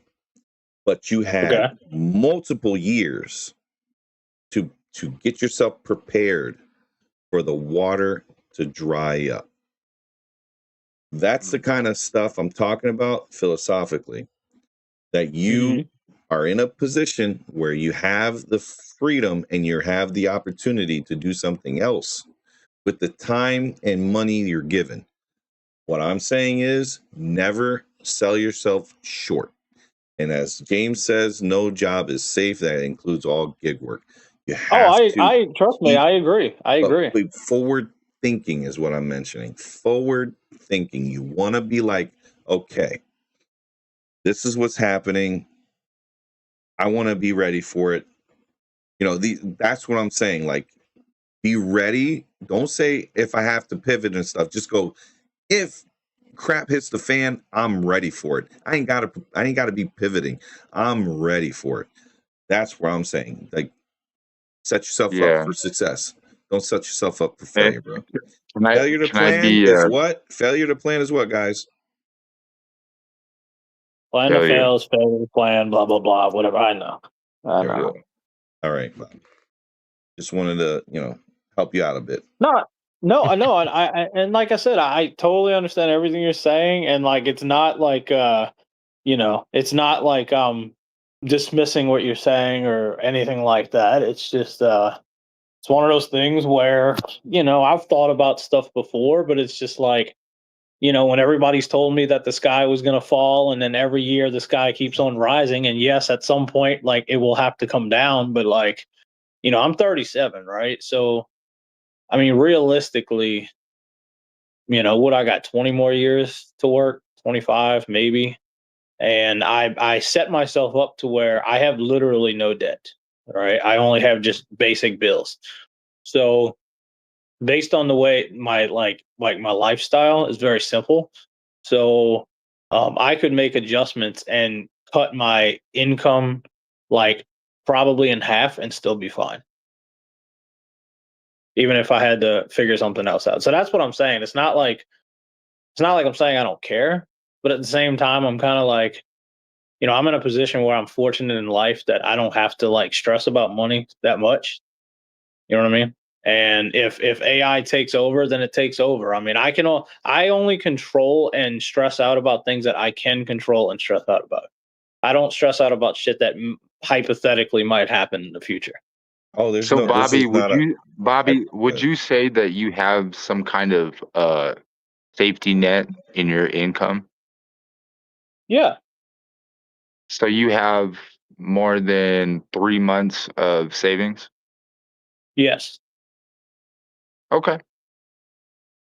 Probably about 8 months, if I had to guess, give or take. Okay, so what BVAS is trying to say though is if DoorDash dried up tomorrow, it the market tanked to where that $8 order that you're taking is now worth 20 cents. Are you going to continue doing that and be No, of course not. able to manage your financial future? No, obviously, and this, I think I've said this before, that if something is not working for you and it continues to get worse for you, then you have to figure something else out, right? And the people that usually fail in life are the people that continue to do that knowing they're not getting any better. And then they just would rather just bitch and complain about it instead of finding a resolution, right? Ooh, I know someone like that. Well, I'm not trying to take shots, but I'm not taking shots either. I'm just saying I know someone like that. Where's the shot? Yeah. But that's the thing though, is that BVAS everybody's trying to say is it's not like a financial goal to the end. It's not going to have you a retirement or a vacation, because you're always constantly chasing that bag and you're always looking for that next dollar. You always got to pay something off. You're always working towards that next thing, and that's miles and wear and tear on your car. So it's always stressful. That's what I'm trying to say. So Bobby, I mean, my offer to you is this, man. You want to learn some IT stuff? I got you, man. I'll teach you the basics so to get you by, so you can do help desk. You can even be on the phone, and you can be at home, and you can do this stuff. If you really want to learn it, I can teach you. I'm a former certified I'm never trainer. against learning a new skill. All I'm saying is that it's hard for people to understand where I'm coming from because they see it a different way than I do, I guess, right? Well, I'm going to give you the same offer I gave DJ, and DJ completely squandered it. So if you want to learn IT legit, for real, walk you through the process and how I learned. I can walk you through what you need to have to set yourself up for success in that realm, if you really want it. Okay, but if you don't, it's cool. Don't DM me. If you do, DM me and we can have a talk about it. It will cost you more than $2 though, but we can work out. You had to rub that in my face, huh? We can work something out. Yeah, that's funny, man. That's funny. Oh, damn! I didn't mean to make this all about me. Fucking Scott left. He was I'm like, what happened? I'm like, what'd you say, Bobby, to make it seem like dude, I don't even remember, sir, bro. I don't even know. It turned into a fucking therapy session. Because here's what I've always said about any, and it's in any industry. 20% of the people are making the money. 80% of them are kind of meandering around trying to make a living. And the same thing is in the gig work. 20%, maybe 15 now, are really making the money that's out there. The rest are kind of chasing the bag, is what DW says. Because a lot of people do it for different reasons. Like Bobby kind of fell into it because whatever he got out of the grocery business or whatever. I guess that's what I kind of took from it.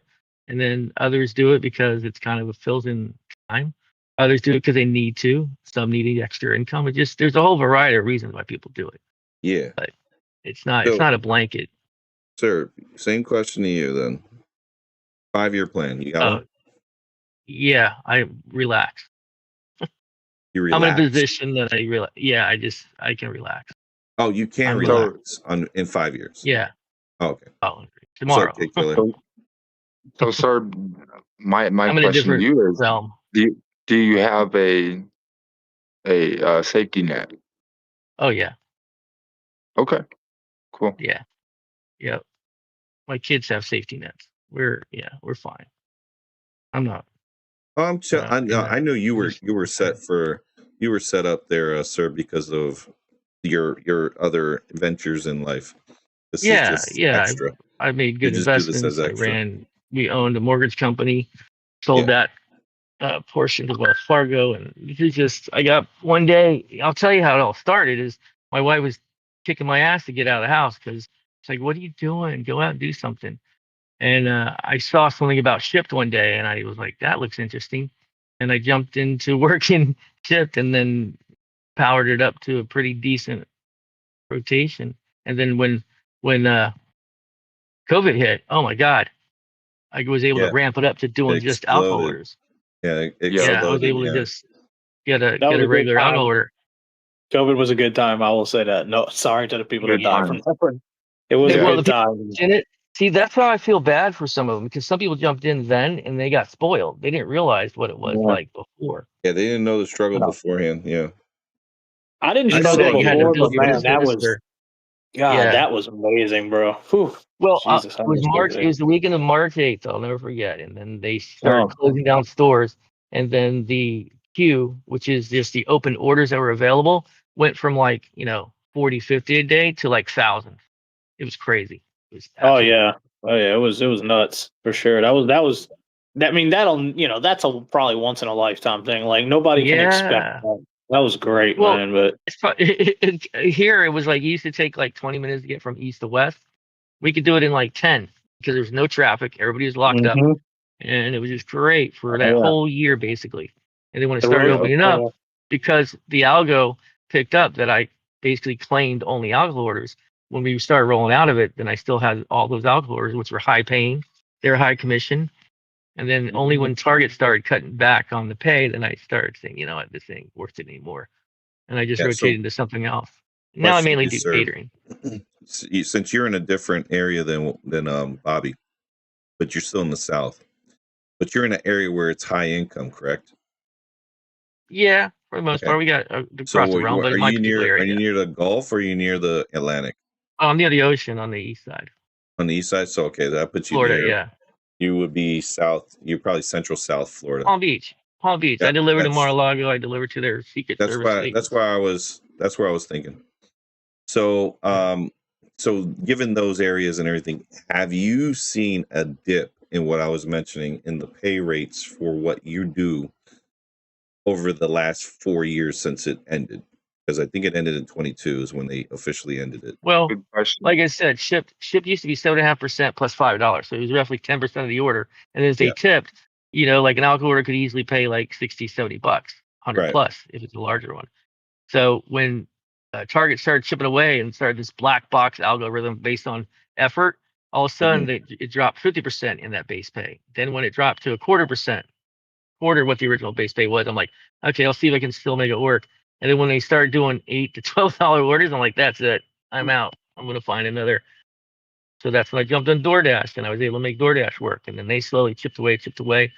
But then I started lining up the catering apps. And, I have a handful of them that basically 2 of them are my main source. I'm done by 2. Money's made. Have a nice day, So I've always kept an eye out for what's trending, like the next evolution. Like the next evolution for some is these drone deliveries is a good opportunity for people to get their 107 license. You're a stat major? Are you a stat major there, sir? Am I what? Are you a stat major? No, but what I did required it, like in banking. Okay, so you were looking at, standard deviations, you were looking at trends and everything. So you were looking at scattered plot points and all that. So, okay, so, all right. So you pretty much deducing from what you're studying from how trends were working on a kind of up and down waves.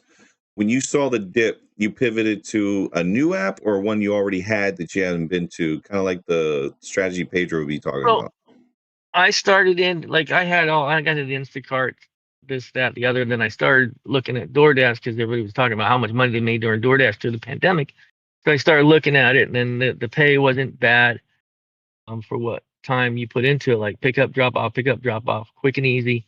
And, depending, and then the stats come into play, even though people don't think the stats matter. And then I found a way that it kind of puts you in priority sometimes. So then I, did that until I started looking at catering and saw what they were paying per order, per time spent. And it was wide open at the time, and it's got more saturated, but there's still a handful of apps where if you're at their top tier, you're seeing some, decent orders, amazing orders sometimes. But yeah, it's just, I'm always keeping an eye out on what's going on. All right. So again, my question back to it, because I don't feel like you really answered it. You did a good job on word salading me. Here we go. Have you noticed that the dips, and have you noticed which ones that have dipped how much have they gone down since Rona ended 4 years ago? Like, give me a drop from when it started it to where depends on you the are. app. Depends on the app. Like I said, So give me baseline. It dropped like 80%. Okay, 80% overall for all of them, or just one? Or 8? No, I'm just saying. In Ship in particular, was an 80% drop in base pay on a lot of the orders, and then I don't know. DoorDash has really dropped too from what I didn't work it during the pandemic, but I know from when I started, it's dropped at least 20% here. All right, so let's go ahead. Let's do this. We got 4 years now. Let's go as recent as the last 6 months. I'm thinking the last 6 months have been really bad for gig work based on what's going on with the world and what's going on with the prices for fuel and what's going on with the actual saturation of the markets with these additions of newer apps, and also with the AI models that are coming in helping with those. Because if they're the way that I'm watching is they've been introducing a lot of self-service tellers. So like a lot of the stuff is electronic now for placing orders. And a lot of other places have utilized drones to deliver these things. So your guys' pay is getting cut because they're taking those funds to fund the AI and the drone model. Of course. It's kind of bifurcated. Okay. Like, for example, I like that word, bifurcation. Hey, good job. He's always using these random ass words. Yeah. with Uber and DoorDash, some of these food delivery, what their plan is basically, even with the robots, like there's robots in Miami now delivering food. Their stated intent is that those low paying orders that nobody takes, that's what the drones are going to be taking. That's what the robots are going to be taking on the outset, right? When they start out and roll out and start to scale. When they start scaling it out, I'm not so sure it's going to keep that particular strategy. I really believe they're going to start doing a 50-50 mix. And then they'll be utilizing these drivers, because this happened with Ship, where they Target bought Shipped, and now they're using them as more of their, almost like an Amazon. So with DoorDash and Uber, who are doing these drone deals, even Walmart, I think they're going to do like a 50-50 type of thing here in the next few years, and use drivers to kind of troubleshoot if something, like if a robot's on its side, tip it back up, whatever the case is. The closest driver gets $15 to tip a robot back over or something. I think that's how it's going to play out in the short term. 4 minutes. Long term, I don't know. Long term, it's going to be a weird dynamic. I think it's going to be. You got long term. What was that? You said you got 4 minutes? Yep, before the raffle winner. Oh, okay. I thought you were ending the live. I was like, that's a random ass time to end. No, you got 4 minutes to play out the rest of your life. Wow, that's very dramatic. So okay, I'm glad you were able to answer that question. Give me a little bit more insight, both of you guys. I appreciate it. And BTW, you were in that life before. So what would you say based on the experience you had, before you left it? Were you experiencing the same issues over there in Cali, or? Oh, he muted himself, unmuted, and then he muted back. So no, I mean, yeah, it's definitely gone down from like COVID days. Like, it was great. Now, like, because the fact that there's so much I hate to say it, but illegals, you know what I mean? They push the cost of the deliveries down to the point where it's unsustainable. You can't make a living. You know what I mean? I did DoorDash for a living for 4 years, and it paid my bills, and then it became unsustainable to the point where it literally, like, it cost me everything. You know what I mean? I went homeless. So, dude, that reminds me of that one kid that went to blow up the warehouse, put into flames.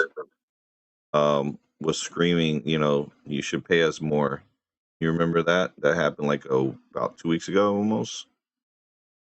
What was it? There was a guy who vaguely, yeah. In California. There was a guy in Cali who just lost his ever-loving mind and grabbed a piece of pile of like paper and stuff and lit a whole warehouse up in flames. Jesus.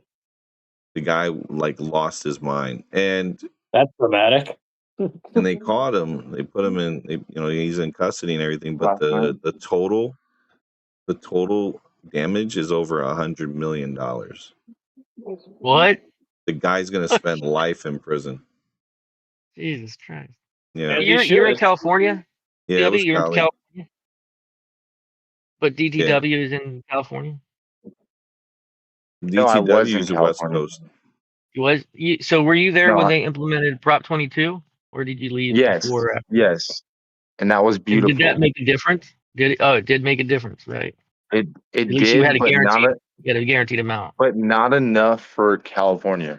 Because California is like I was in the Bay. And he went silent.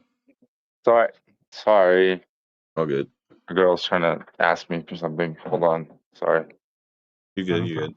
See, that was my argument about Prop 22. Is it was a great concept, but they didn't implement enough money per hour for someone to make a living off of. You know what I mean? Yeah, and I mean, need to bump up a little higher because it was like right below the minimum wage. I think it was for California. It's like it's based off that those MSR property. It's based on those MSR minimum wage tables, and then it was like 20% above that. It wasn't enough because those tables were low to begin with. And the other thing, the stipend, the medical stipend is great. The mileage reimbursement is great, but the base pay is still too low for someone to like a family of 4 can't really live off that. Yeah. All right. So and I mean, for the cost of living out in California, like it's ridiculous. Like you can make money with the Prop 22, like it helps, but like for a single apartment, it's like over $3,000. You know what I mean? I lived in Vallejo, California, and that was I got basically a garage that was converted into two rooms for $600, but there was no like air conditioning, nothing like that. Okay, guys. And so you go ahead and finish your. Did you say La Jolla? No, Vallejo. Vallejo. Okay. Mm-hmm. We used to spend summers in La Jolla. We go down to San Diego and hang out at Mission Beach. No, Vallejo. My aunt. But that's different. Yeah. And come to find out, it was the most dangerous city in California. I didn't know that at the time. So that's crazy. You're like, what? Yeah. That's crazy, bro. All right, so let's take a pause real quick in the stream. Guys, entries have closed. We are now going to pick. Okay, here we go, guys. Let's see who gets it. Get a drum roll. Bayou Peach. You are the winner. Peach. DM me. And you'll get it, okay? DM me. All right. Serb loves to use that stupid app. My God. Yo, the soundboard is amazing, guys. Yeah, that one. Soundboard is amazing. That's funny, man. Sally Hawking, a nurse who is on a wheelchair. But like I said, Vives, to be honest with you, man, I get all this stuff, and this has been a very fascinating conversation. Yeah, man. For me, like, I'm a very simple dude, man. Like I want to pay my bills, and I want to have enough money left over if there's an emergency, and for me and my girl to go on vacation a couple times a year. And I'm not looking for the the fanciest fucking pair of clothes, or I'm not looking for to go out drinking or anything like that. I'm just simple, man. I'm 37. I'm about to be 38 in a couple of months, dude. I'm at that age where it's like that all that goofy shit's behind me, Yep. All right, Peach. You have to DM me. You have kids? You don't DM me in the next 24 hours. Are you going for kids at any point? I mean, it's one of those things where we don't have any plans to have kids, but if we happen to have one by accident, it'll be a blessing, and I'll be happy about it. Gotcha. but I'm not shooting for it because, and I've actually, when people usually ask me, well, why you don't want to have kids? And the truth is that besides the enormous amount of responsibility that is, I can be a very selfish person, and I feel like it's not fair to bring a child into this world where I know that I'm not the most selfless person. So I don't know. It might sound like an excuse, but I feel like some people just shouldn't have children for multiple reasons, and that's one for me. Some people just shouldn't because they're just idiots, right? But I don't know. Like I said, if it happens, it happens, but I'm not planning on it.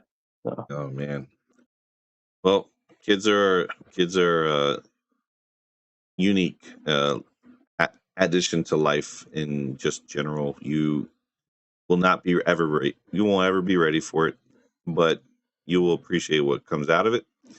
And, if ever you do it, it's GG's. If you don't, ain't nothing no harm, no foul, and everything. It just they come with some unknown variables, and you need to be ready for those unknown variables.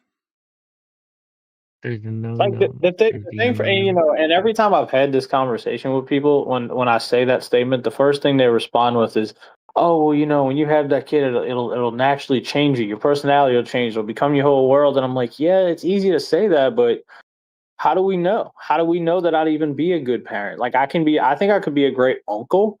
I don't know if I'd be a great parent. I'm very selfish. I like things in certain ways, and I have a really bad OCD problem, and I don't know if I could handle toys all over the floor. And it's good, man. Like no one's gonna hate, and I would say just put those misconceptions out your head, bro. Like it's your life. You do what you want. Nobody's gonna say otherwise. And you know what? If you don't think it's for you, it's not for you. Why are we gonna hate on your choice? Like that's how you want to live. That's how you want to live. But your reasoning was funny. But I was just gonna say his reasoning is funny. A lot of times, the first thing I hear people say it's expensive. That's the first thought. He didn't bring that up as an issue. I don't. Just the other things, which is unusual. Which is not bad. It's just interesting. Well, you know why, sir? Because money is not the end all be all for me. Right. And I know that if it came down to it and I had a situation where I needed to make more money, I could work harder and make that happen. I could figure it out, right? Like I'm not just going to soak in a corner and just stick my hand out for government assistance, right? I don't take handouts. I've never been handed anything. I've had to work my ass off for everything in my life. You also don't dive into a sports book to try to get money quick. You don't break tap anybody to get an insurance payout. And you also don't try to lie to parents saying you're going to teach their kids how to play basketball, but you can't even throw a layup, a free throw, and a 3-pointer within 60 seconds. You're not that person. So, well, I mean, I don't know how much of that live you listened to. It seems like quite a lot because you got a lot of details, but there was one part where I did tell him that I don't understand labeling, that as a source of income. It doesn't make any sense to me. But yeah, well, I mean, those are the things that were actually done. We viewed them in real time. So these are the things why he gets to hate is because he doesn't take an account and address the obvious, which is you did this to yourself, take accountability and do something different with your life. And he's not. So it's kind of hard to believe what he says when we don't see any change. The guy's doing the exact same thing he was doing last year, the year before that, the year before that, and the year before that. And he expects different results. What I've seen is he just has no real follow through. He doesn't really commit. He'll make all these grandiose plans, but doesn't really follow through with any of them. I think that's the biggest problem. If he would just commit and follow through with one of them, he might then be on a little bit of a track. Well, I said that, sir. Yeah, 4 years ago, if he started 4 years ago, the plan that Cali Girl wanted him to have, he would have been way better off today than he was now. Like he threw it all away. Yes, sir. So, when I was there, I told him that. I said, if you would have, I don't remember how many years I said specifically, but you said 4. I was like, if you would have just stuck with whatever you were attempting to do a few years ago and just harped on it instead of just trying to get like the quick fix, then you might have been really successful and you don't even know. Yeah. I did say that. Yeah, that's Like, true. That's true. Like, I know Scott gave me shit and I know he's just fucking around or whatever, but like, you know, just because I wasn't up there like calling him a liar and talking all kind of shit, like I can handle myself with a level of decorum around people, and I try to remain as civilized as I possibly can, even if I don't agree with what you're saying. You know what I mean? So I'm not a very, how do I say that? I'm not a confrontational person unless I really have to be. I'm more like soft spoken. You know what I mean? Right. Like, if you notice, I don't really raise my voice very often. I'm just kind of just chill. I'll never. One thing I'll never forget when this was kind of like you talk about life changing things. I was brought into an office. They were closing down the division we were at or whatever, and they're sort of going, "Yeah, we're going to shut it down, but we're going to give you 6 months severance, and you know when things change, we might bring these people back. Blah blah blah. You know, what do you think of it?" I'm like, "I think it sucks." You're basically firing everybody. What do you want people to think about? But at the time, I was buying my first house. We were having our first kid. I just got married. So all the main stressors in your life that you can have, I had like all 4 of them: losing a job, just married, pregnancy right there in their lap, and closing on a house in like a week. And it was like all this stuff happened at the same time. So for the first month, yeah, for the first month, I just kept leaving the house. He's like, "Oh, have a good day at work." I'm like, "Yeah, sure." And me and my buddy would just go to the movies. So I had severance. So I had some money to play with.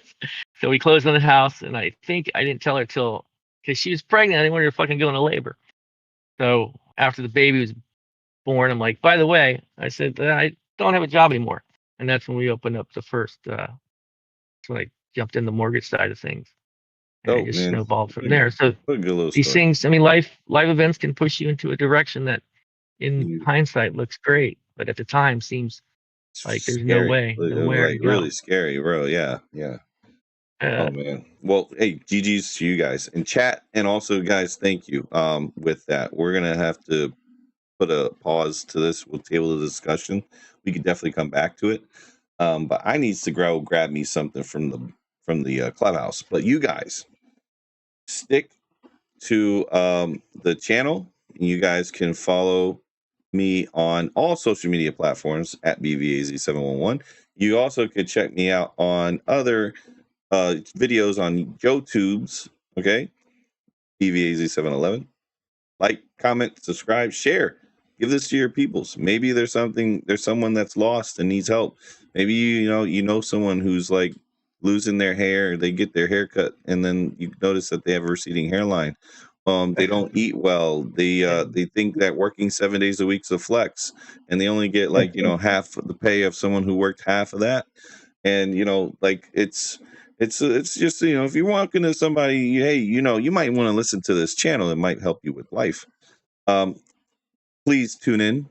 We got other stuff that's happening with y'all. We're gonna have another things going on over in our other series that we got planning out and everything. We're going to talk about all kinds of things, because this new playlist that we have going on is about open discussions, topics, what have you, kind of like what we're doing here. It could be a multitude of discussions, almost like viewer's choice, but without the viewers. It's just something we could talk about. But anyways, thank you guys for a panel, for coming. Everyone in the chats that threw out the donos, I will shout you guys out right meow. Let me go ahead and get that going. We have my nephew, Jew Rican. We have Bayou with the donos. We got Mr. V8 Shake with the donos. Joe Money Monday with donos. Driving, thank you. Scott Hall, thank you. Brazy, thank you. No Cap, thank you. Bobby, thank you. You guys all rock. Those who received gifted memberships, you guys have a good one. Enjoy them. And you guys, and I'll see you next time. All right. I hope everybody has a great evening. I'm going to give back your time you gave me so graciously. And shout out to the winner, Peach Bayou. You also have a good one. Peach, enjoy that gift card, everything. Take care.